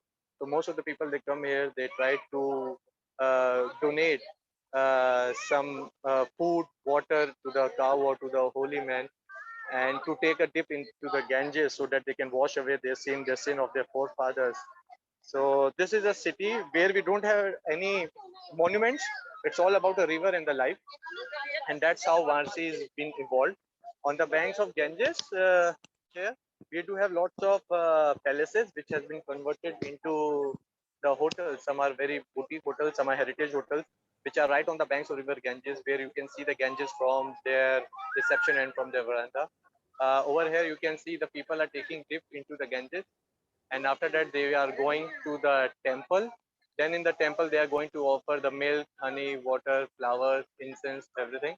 And they will keep on doing all these things 2 days, 3 days. Some people they travel from very far flung areas, and these are some small priests. They put a tilak, or you can say the symbol of Lord Shiva on your forehead, made of the sandalwood and red color vermilion.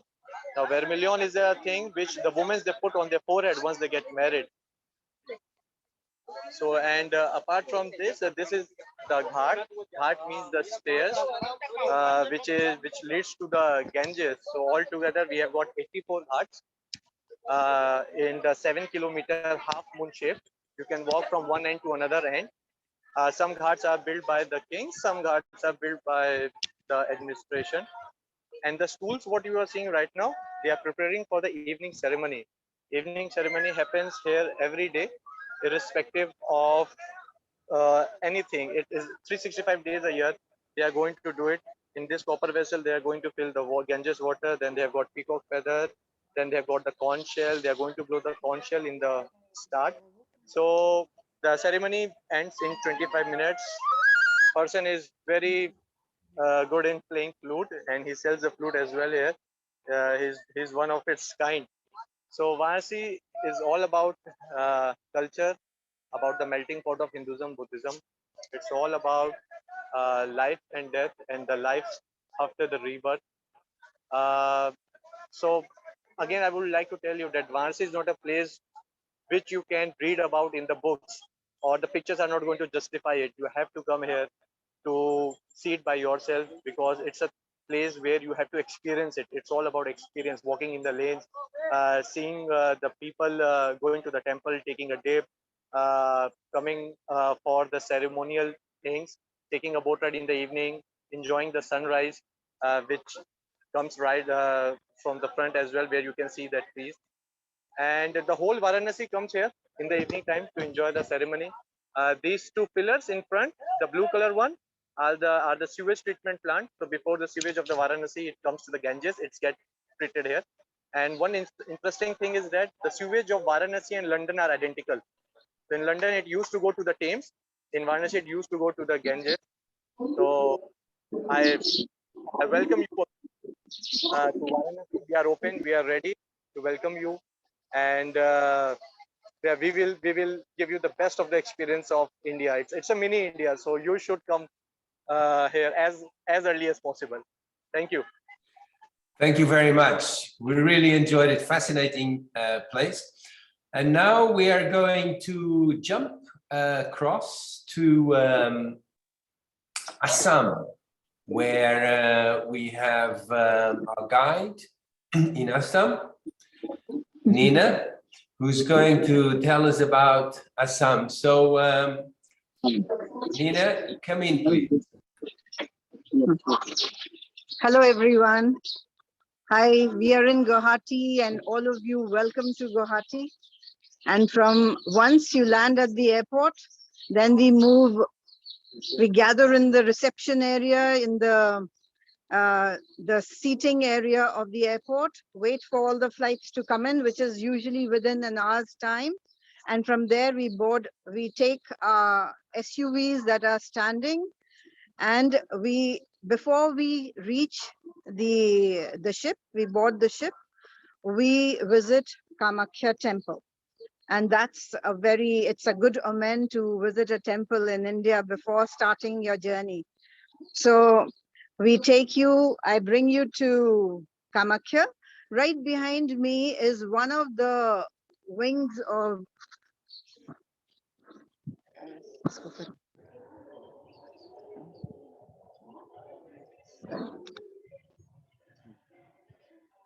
So right behind me is one of the temples, which is called the Tara temple. It's a very pretty here, right in one corner, just before we enter the Kamakya temple. So from here, I will walk you to the street, which is the approach to the Kamakya temple. The shops have at this time started closing, but a few are still open.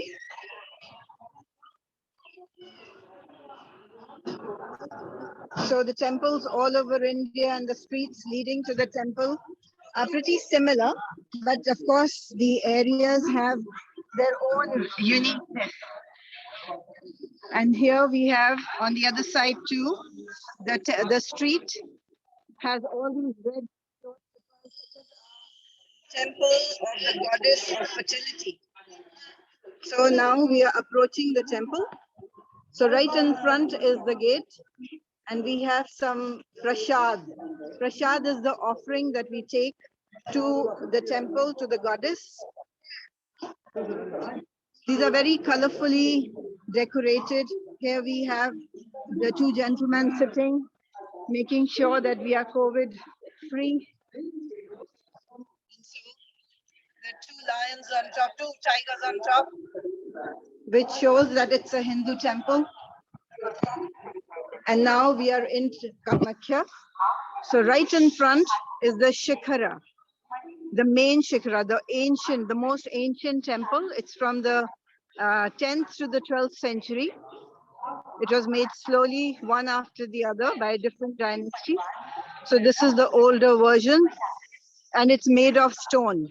So just below the Shikhara, right at the bottom, is the Garbhagriha or Sanctum Sanctorum.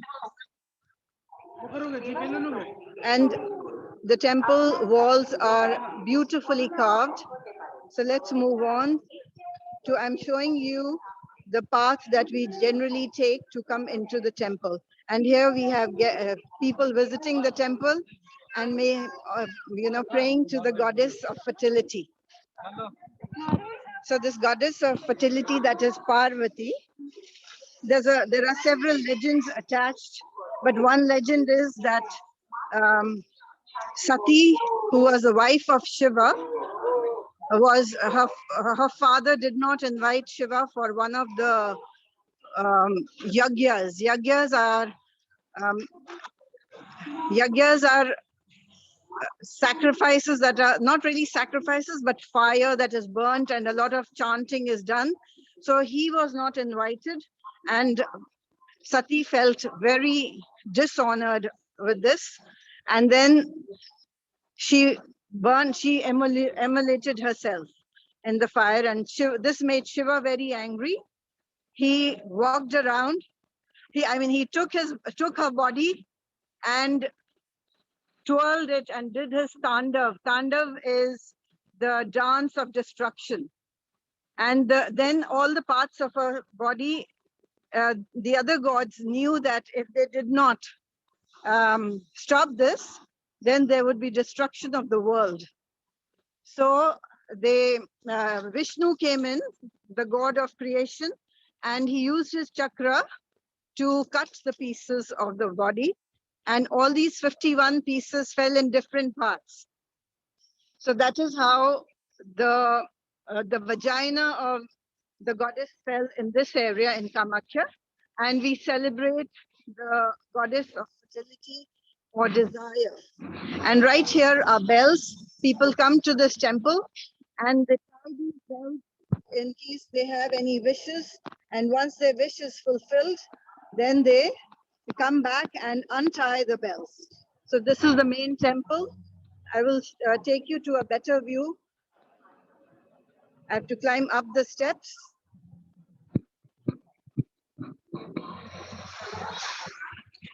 And this is the complete temple here.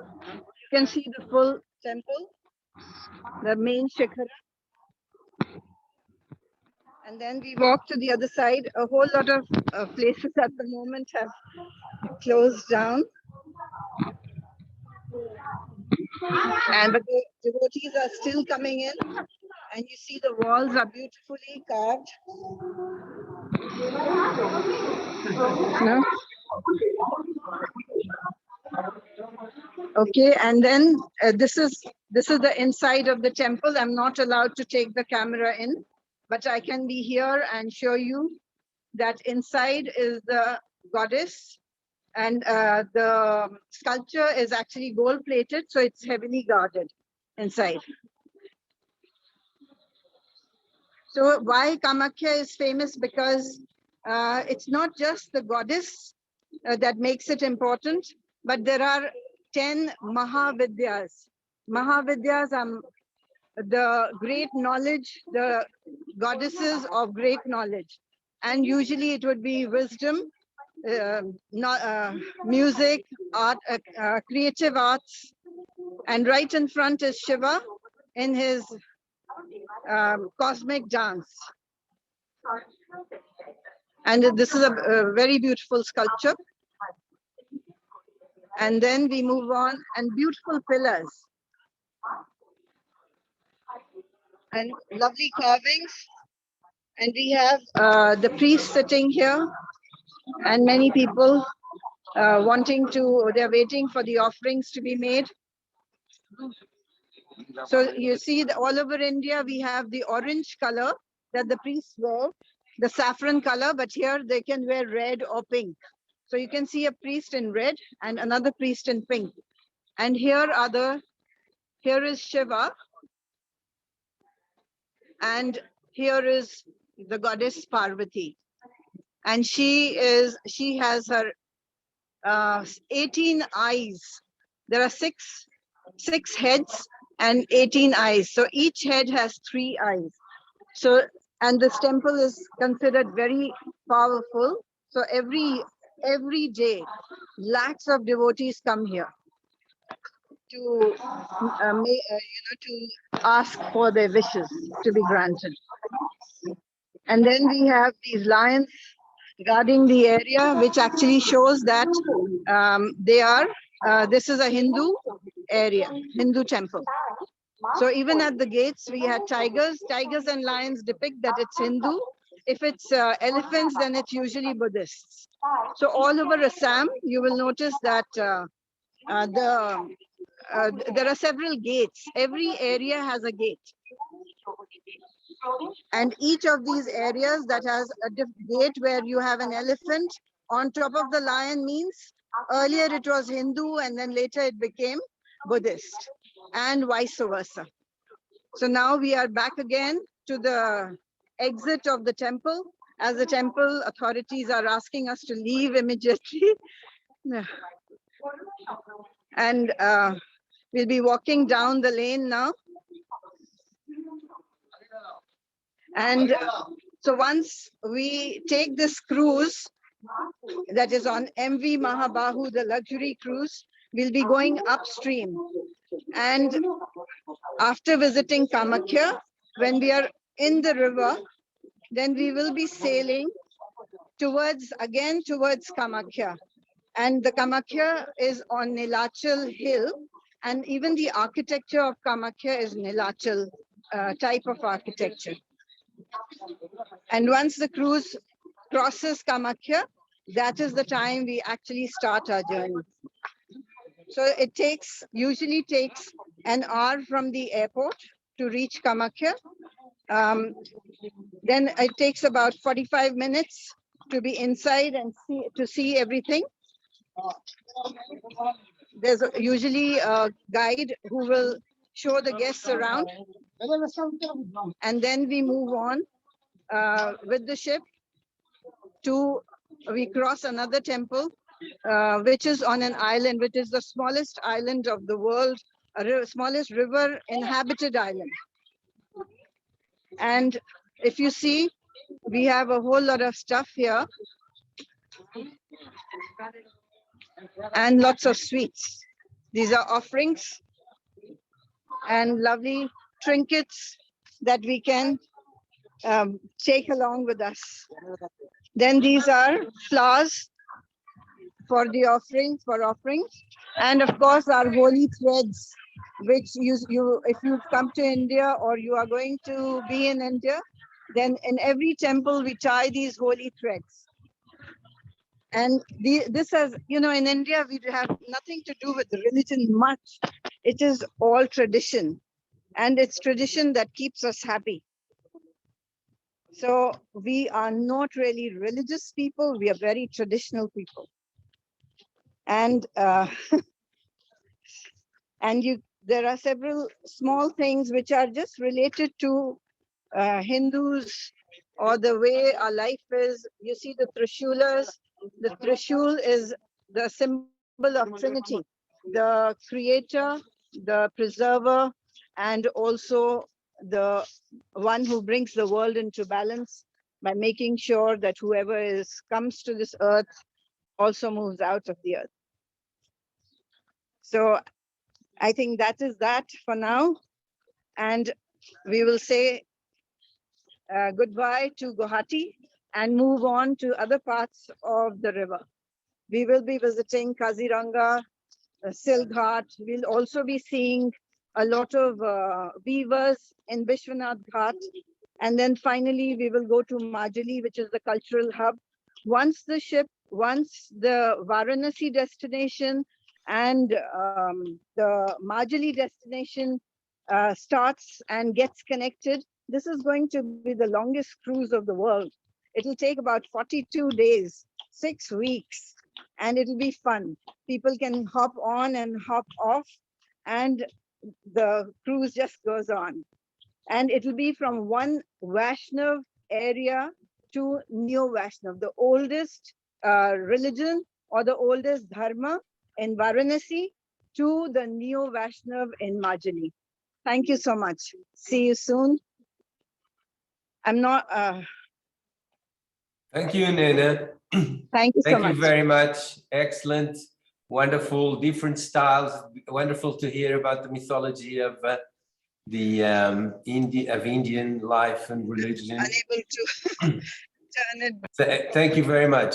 Okay, thank you so much. The cruises that Nina was referring to are cruises that we're going to look at with you a bit later on, the cruise on the Brahmaputra River in Assam.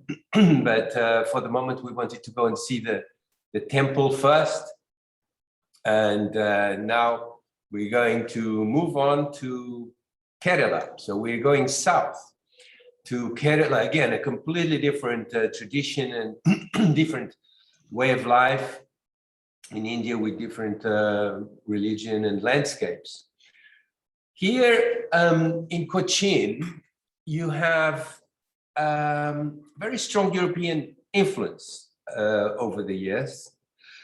First the Portuguese, then the Dutch, and then the British. And this is reflected in the architecture.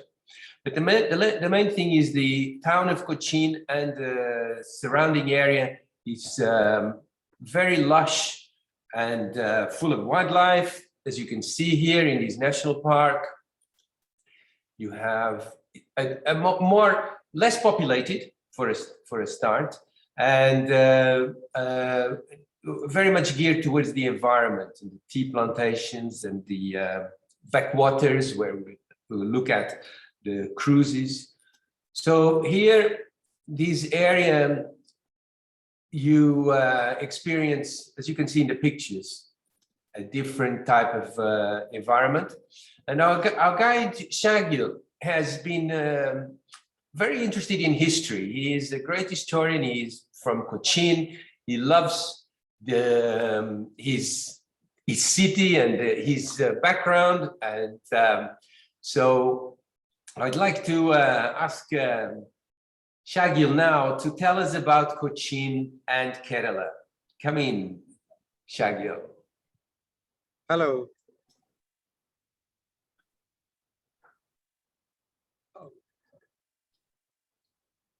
There you go. Oh, that's me. Yes. That's you. Good evening. Good evening. It's almost like about 5:30 in the evening here in Kerala. Welcome to Kochi. I am Shakzil Khan. I am your host here when you come to Kerala. Right now, I'm standing at this very spot which history has changed course. So you can hear the call. I just shifting my camera. You are now in Cochin, which is in the state of Kerala, which is the southern western part of India.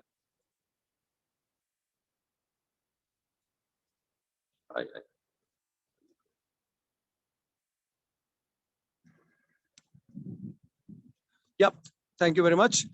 Just shifting my camera. What you see here is Arabian Sea, and you can see a ship just called its entry into Cochin Harbor. Before 1341, this land was not an area of trade. Cochin is the first European settlement in India. 1498, when Vasco da Gama landed on the shores of Kerala, that state was 200 kilometers north of Cochin, called Calicut. Portuguese then shifted their dominion to Kochi, because Kochi by that time had a safe harbor, which you are seeing now. In 1341, a huge flood in the river Periyar, means a large river, created this beautiful lake. And after that, the trade hub from the erstwhile port of Muziris shifted to Kochi, and Portuguese made this place as their capital. You can now see an international cruise ship, international oil tanker ship coming inside the port. I am standing at the Brandon Boatyard Hotel's boat jetty. It is their harbor cruise boat. When you are in Cochin, when you are in with me, we will be doing a beautiful harbor cruise inside here. This is the hotel, Brandon Boatyard, which once used to be the boat building yard of the British brothers, Brandon brothers. From here, our walk to the heritage part of Kochi will take us way back 400, 500 years. What you see far across, now there is some rain coming. Anyways, what you see far across onto the left is the Cochin container shipment terminal. And further on the skyline, you are seeing the commercial part of Cochin, which is Ernakulam. Present population of Cochin is near to 2 million. It might have doubled in the last few months of COVID. We've been spending a lots of time at home, but that I do not know what is the present population. It's actually 2 million. I'm now walking through the beautiful garden area of Brandon, getting into their lobby, and then I will take you to the heritage part of the city, Fort Kochi, where we will be seeing the history of this area from the last few hundred years. This hotel is beautifully appointed. As I am walking through this nice property, they have recreated a construction here from scratch, which once used to be a boat building dock. Here one can see the erstwhile beauty, the heritage of this part. While as you walk through, you can see this beautiful teak furniture, and these are the pankhas. The pankhas, they functioned as the fans to cool you off in the summer, and they have very well maintained that in this property. This is Brandon Boatyard's lobby. As you see here, this is taking us to the world's old historical portraits of Pedro Alvarez Cabral, and this is the guy who we all very well know, Vasco da Gama, the Portuguese navigator who landed here in the year 1498. So let me take you for a stroll outside in the historical town of Cochin. Portuguese were the first European power who came to Cochin. They came here in the year 1498. Imagine Mughals, when they started their first dynasty in India, that was in 1526. So prior to the Mughal arrangements for arrivals, we already have Cochin with the Portuguese connection. And the main reason for all these European industry in Kerala was because of the power of pepper, which used to be called as black gold. Now, in the years 1341, when we had this large flood, we already had a flourishing port in the northern part of Cochin, which used to be controlled at that time by the Arabs, before them by the Jewish, and before them by the Romans, Greeks, and even Phoenicians have come here. Oh, the flavor of spices were known to the world through the erstwhile, the old traditional roots of the spices. In 1453, when Constantinople was taken over by the Turks, the regular spices route, which used to go to Venice, got in trouble. And a new sea route was very important for them to find. And then the exploration, the age of discovery started. Navigators from Europe started to venture across around Africa, and it was Portuguese who came here finding a new route. Look at this ferry. This ferry boat takes the small cars, buses, and people across this major ship ports channel. Now you just saw the ship crossing. This is a major port, and Cochin was declared as a major port in the year 1960. You can fly into Cochin through an airplane. You can also take a cruise liner, which you can directly land inside. And this is the same channel you will be coming if you are coming in, say, Queen Mary 2 or whichever cruise liner you are coming in. These are the buses, the local buses, which is waiting for people here. Life has restarted. COVID has made us go slow, but we are fighting. And then the life have restarted. And Cochin is the place, if you come here, you might not leave. So if your tour company says that stay here for 2 days, demand for more, many days here in Cochin.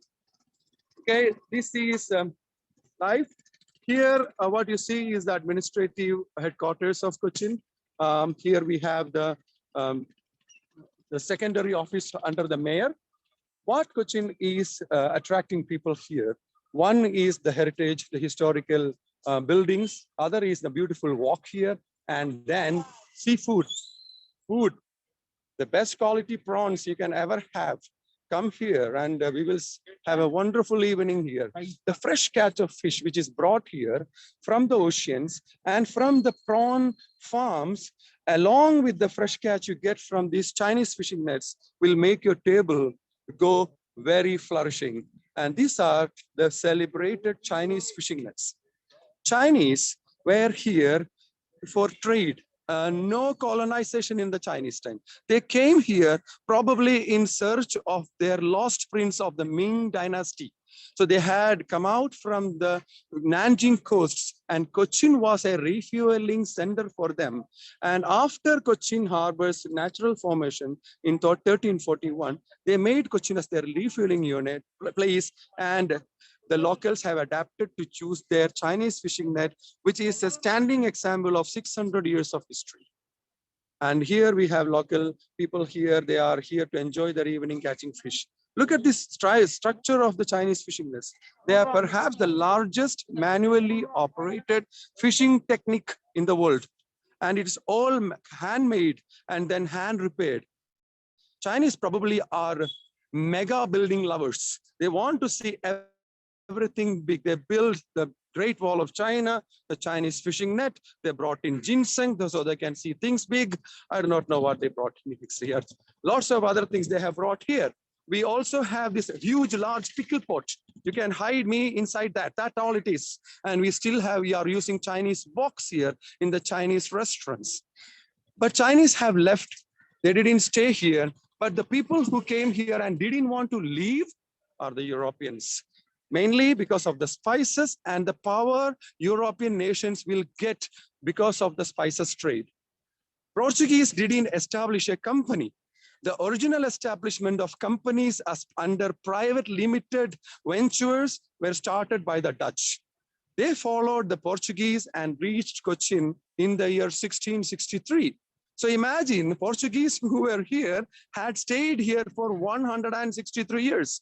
And then the Dutch they stayed here for another 147 years. And then comes the British. British were already in India from 1600s onwards, but they were in the northern part of India as a private limited company. Until 1795, this private limited company, which is worldly famous as East India Company, had made their dominion very strong, defeating the ruler of Mysore, present Bangalore or Mysore, the Muslim king Tipu Sultan, when he fell in front of the British, dying, British got hold of the Malabar coast, the entire Malabar coast, which already had very good numbers of sheltered ports. When we say sheltered ports, seaports were one of the main inclusions of historical writing. The beautiful ports which were protected by the Maharajas here gave shelter to the commodities of the Europeans. Keralite kings were good at that. And Kerala's ports were known for its honesty, including the ports of Calicut, where Arabs used to come to make their ships also. The sheltered ports were on the western side of India. and Cochin became one among the most flourishing ports developed by the Portuguese, later by the Dutch. So after the fall of Mysore king Tipu Sultan, British got their strength here and they took over Cochin. Now I have reached walking through a beautiful garden. Here we can see some kids playing and they're very happy to come out. A little bit of drizzle is going on. It might rain.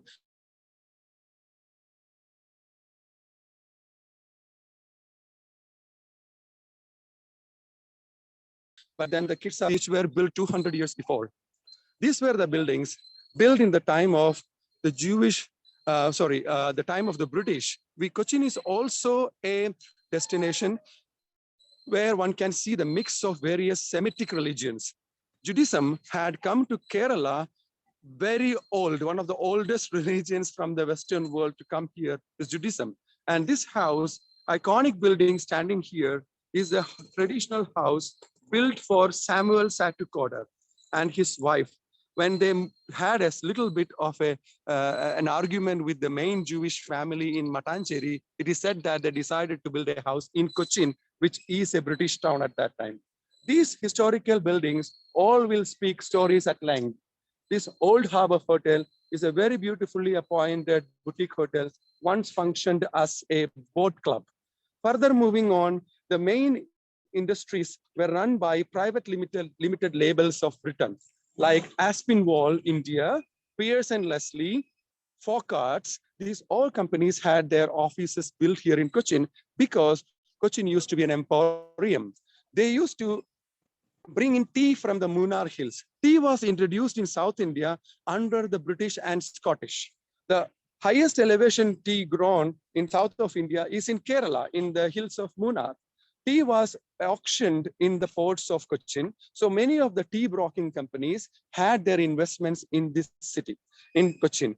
Brought in lots of British officers. They wanted to come with their wives and stay here. So by the time of 1869, the establishment of British investments here was mostly for pepper trade, but after 1869, the world has changed quite big because the Suez Canal opened up and cut short the length of travel from England all the way to India by taking a shortcut through the Suez. And 1869 created historical mark by the British officers planning to bring their wives here later on when they want to stay here for a long period. Our hill station started to flourish. So Shimla is one example, or Darjeeling is one example. In Kerala, Munnar, Ooty, there are lots of areas which got established because British started to bring their wives along with them, and the travel distance got short. Here, we could also see lots of British private companies establishments. We have lots of schools started that time. People started to work for the British. Tea estates wanted zillions of people working under them, plucking the tea leaves. So we are creating a new culture, by the way. And from 1869 all the way up to 1920s, we've been seeing all those going on. And then, of course, our historical mark says that we were in the freedom struggle and such things happened. Cochin always was under the Cochin Maharaja, who was a Hindu king, who accommodated the British, also accommodated the local people. And here everything starts with a boat trip, right? Vasco da Gama came here in a boat built for him, which was not longer than 70 feet. Okay, some fishing boats here are almost half the length of his boats. And Vasco da Gama, I do not know how he survived that. And he came here keeping a cross in his hand. He wanted to establish Christianity here. But surprised to see that Keralites already had their own Christianity here, called the Syrian Christians. The oldest surviving Christian community of the world is still living in Kerala. Vasco da Gama brought his Christianity. We had our Christianity. Everybody had their wonderful Christmas here. Look at this boat here. This is all built by hand. And behind me, okay, behind the camera, of course, are the Chinese fishing nets still in use. These boats are built by a fisherman family. They use it for their lifetime. And it is all beautifully built. I mean, if you come here, if you want to join us to go and see the boatmen building a boat, we can very well take you for a day program. And also even send you into the ocean to catch some fish so that we can charge you for catching some fish. Here we have, these are like to attract. Cochin, by the way, is not just a Western tourist or foreign tourist destination. It is a destination for Indian tourists also. So in the time when you come here, you will see lots of tourists in India who are Indians and still tourists. It's very confusing. They will come and ask you some questions and they will be taking selfies with you. They will share it with their girlfriends. Anyway, there are lots of things happening here. Youngsters come here to Kochi. This particular sound you hear is of a peanut seller. This is very traditional way how they cook peanuts. We call them groundnuts, by the way, in the beach sand, and they are very well cooked. And it is something you try to acrobatically throw into your mouth. So if it goes into your mouth, your money is well done. Here, what you see behind the camera now is the fort of Cochin, which gave our city its name. Fort Cochin was originally built by the Portuguese, taken over by the Dutch, later by the British. British, when they got Cochin in the year 1795, have a look at this marble plaque. This one is for the memory of Vasco da Gama's visit here, 500 years anniversary of his travel to India. Some people didn't like it because some people asked, okay, are you celebrating colonialism? Anyway, it has got his marble plaque there. When by the time British came here, in the South India, almost were in the clutches of British East India Company. Reminding you that the word British East India Company ceased to have power from 1858, when Queen took over. After that, it was the princely states who were given more of a power. So later on, it was under the British Queen. Before that, it was under the British East India Company. When the British East India Company were here, they were more interested in business, making money, having people here come and work for them. So after that period, when the British found there was no possible threats from others, they raised down the fort, which used to encompass about 4 to 5 square kilometers of land, which was originally under the fort area, and they raised down the fort walls. And then for the expansion of the present city. And then we only have this much of what is left from that fort, which we now call as the Bastion Bungalow. The word bungalow means a big house here, but it might not.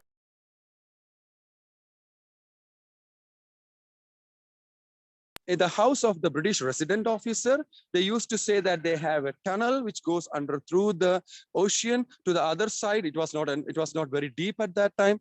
The depth of the harbor was dug only in 1925 when Sir Robert Bristow created this harbor eligible for big ships to come. So our creation of Cochin Harbor is also a great historical knowledge, architectural wonder. Cochin's island, Willingdon Island, is one among the largest reclamation of any place you can see from the ocean, and we have created an island. Behind me, behind the trees, are 2 buildings, which takes you probably to some of the historical times of the British. These houses resembles British construction here. So it is not all British. When I say the British word quite often, we were walking backwards because history here starts when the Portuguese landed here. That was in the 1500s. So these houses are the British period houses facing the British club called Cochin Club, which had a cricket nets over there.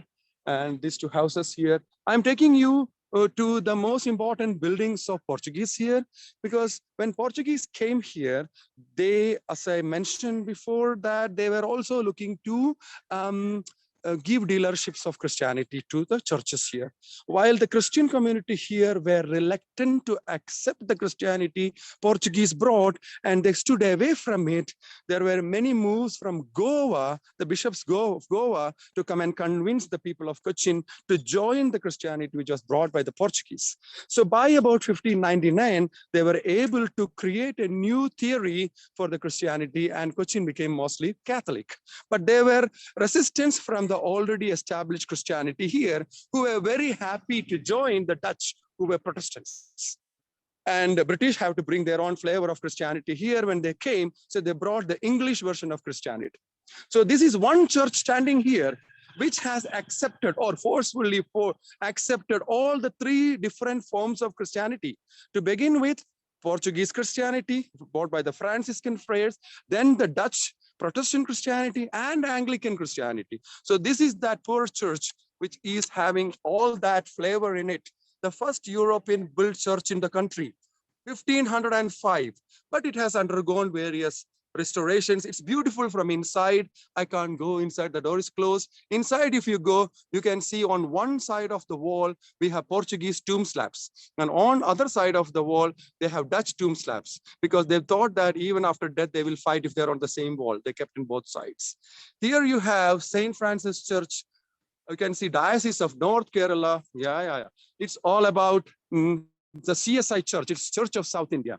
So it is now called as an Anglican church. And this is standing here as the memory of the history which we go back to 1500s. So here, ladies and gentlemen, we have more to see. You walk with me for another 1, 2, 3 hours. Cochin is going to offer you a lot. Not only Cochin, from here, if you drive a little bit to the parks here, I can show you 30 to 40 different species of birds. I can also show you like amazing backwaters in houseboat, beautiful places, people walking, living, and then we can go to the national park to see some elephants. I'm not sure, because they sometimes come, sometimes don't, but they do have. And then we are in Kerala. Cochin is not just Cochin. Cochin is the hub of travel in the most beautiful part of the world, Kerala, the land of the gods, or the gods created country.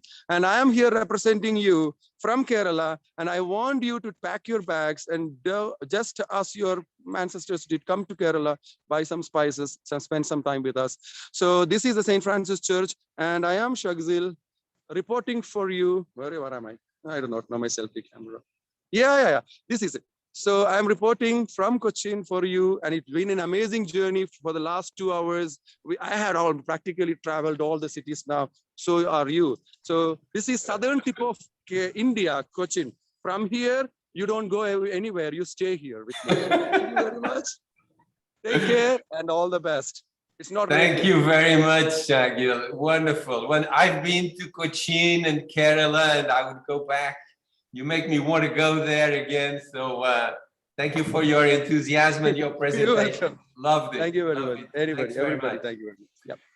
So now we are going to carry on with some views of the cruises. So my colleague Hugh is going to take us through the cruises of Kerala and on the Ganges and the Brahmaputra. So Hugh, come in, please. Thank you, Paolo, and Shakzil. What a lovely presentation of this wonderful region of India. Yeah, I'm going to take you through some of the cruise options in this, well, in Kerala, but also on the Ganges and the Brahmaputra. So the backwaters of Kerala are in fact lagoons and lakes that run parallel to the Arabian Sea. There's actually about 900 kilometers of water to explore on a houseboat. And the one that we recommend is the Vayakundam, which is which you can see from the slide there, is one of the newest, I think it is the newest vessel on the river, or in the backwaters. It has 9 cabins, it's all air conditioned, very luxurious, and it's made of local Anjani wood, and also sort of bound together with koya rope. In fact, today, I believe, is World Coconut Day, and koya rope is actually made from the fibers from a coconut. So you can see it's all very natural and authentic, and in fact pretty much most of the houseboats in Kerala are converted or modified rice barges, as you can see from that lovely picture there. The vessel itself is extremely well appointed. You can see the lovely wooden floors in the dining area, the bar area, and the spacious cabins, and certainly you can choose between a 3-night, a 4-night, or even a 7-night stay. And there's a lot to do in this region.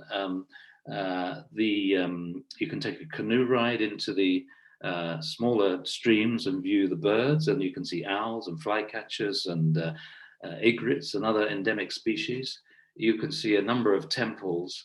The most exciting thing, obviously, is observing the local life on the river and the villages. And some of these villages haven't changed for many, many years. As you can see, there's a fisherman there, and you know, in the river. We also go to a village and watch a Kathakali dance performance. And also, when you explore the villages, a lot of them have extremely talented artisans and craft workers who you can join and enjoy watching them, and even buy some of their what they produce. So I would say the experience on in the backwaters is very much about peaceful. The other thing it's very much about peace, but the other thing to mention is the cuisine, of course, where the Vaikundam has some expert chefs. So you'll be very, very well looked after, and it's a great way to spend a few days or even a week.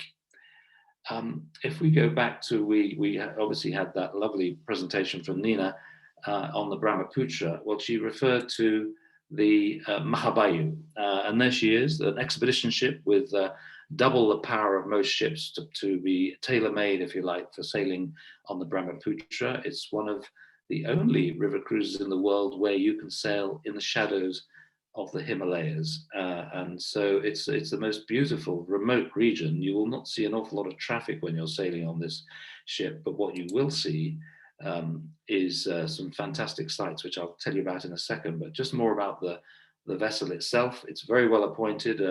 You've got spacious sun decks, lots of viewing areas, and then internally you can see the outside cabins with a balcony to look out to the riverscapes. Very, very stylish indoor dining room. And then on the sun deck, you've got a lovely swimming pool, and they also have yoga every morning for those that looking to do some sort of stretches and enjoy it. It's such a lovely thing to do, actually, when you wake up. And it's a very sociable experience. It carries about 46 clients or travelers. And in the evening, you can see they have a sort of party evening at one night. Every evening, there'll be presentations about the destinations that you'll be, and the experiences that you'll be seeing the next day, and a chance to quiz the guide about the area. It's a really fascinating area. And the things that are attractive, as Nina was saying, is that there's a lot of culture in terms of visiting local villages and temples, as you can see. There's weavers there. But the draw is Kaziranga National Park. And here you can explore both by boat, but also on land on an excursion, and in search of the one-horned rhino, which is a really wonderful thing to see close up. When Kaziranga is one of the places in the world where these wild rhinos thrive, which is really, really good to see. So highly recommended, the Brahmaputra, but also the Ganges. You can take a luxury river cruise on the Ganges. And our recommended vessel is the MV Raj Mahal, as you can see there from that picture, a very stylish, elegant vessel that was built in 2014. All the cabins have outside balconies, as you can see from the picture in the top right-hand side. There are actually 4 single cabins on this vessel. Again, about 40 people it carries. A very stylish dining area, as you can see, indoor, all air conditioned, and very spacious sun decks with viewing platforms as you sail on the Ganges. This is the lower Ganges that we promote, and the lower Ganges is a very interesting place. It really takes you back to some of the colonial times of the French and the British.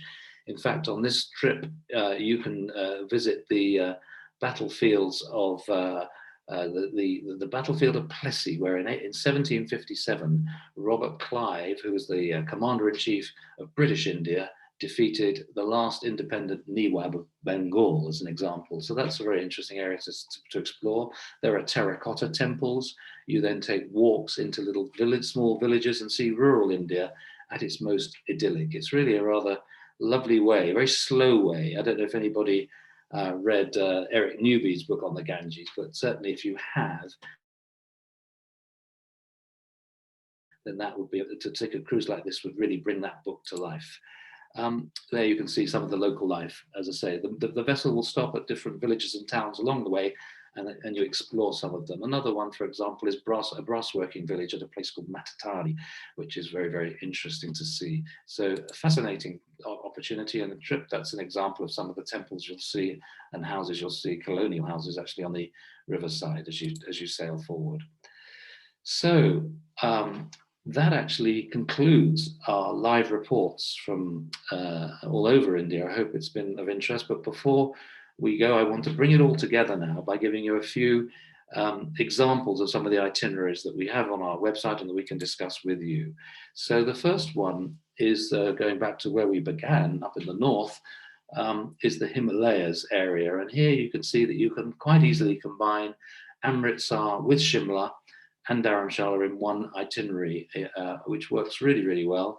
You can see from the itinerary, you can vary the nights, obviously, with Veloso. This is just an example, but certainly it's a way of seeing all those three highlights in one trip, using Delhi as the base, perhaps maybe with extending a bit more time in Delhi, as Paolo was saying. Sorry. I just move the slide to the next slide, and then the next. Apologies, we're going in a different direction. Right, the next itinerary is the Maharaja tour. We call the Maharaja tour, and this is this classic Rajasthan program, which includes obviously the Taj, the tigers at Ranthambore, Jaipur, Udaipur, and Delhi. But what we've added in, which I think people would find of real interest, is a chance to stay both in the desert and also in the rural Rajasthan, where the countryside is extremely interesting and beautiful, and also a chance to slightly get away from some of the crowds that you will see in some of the big cities when you travel. So this is a very good way. This is really good. If you haven't been to India before, this would be one very good starter program that we would recommend. The next one is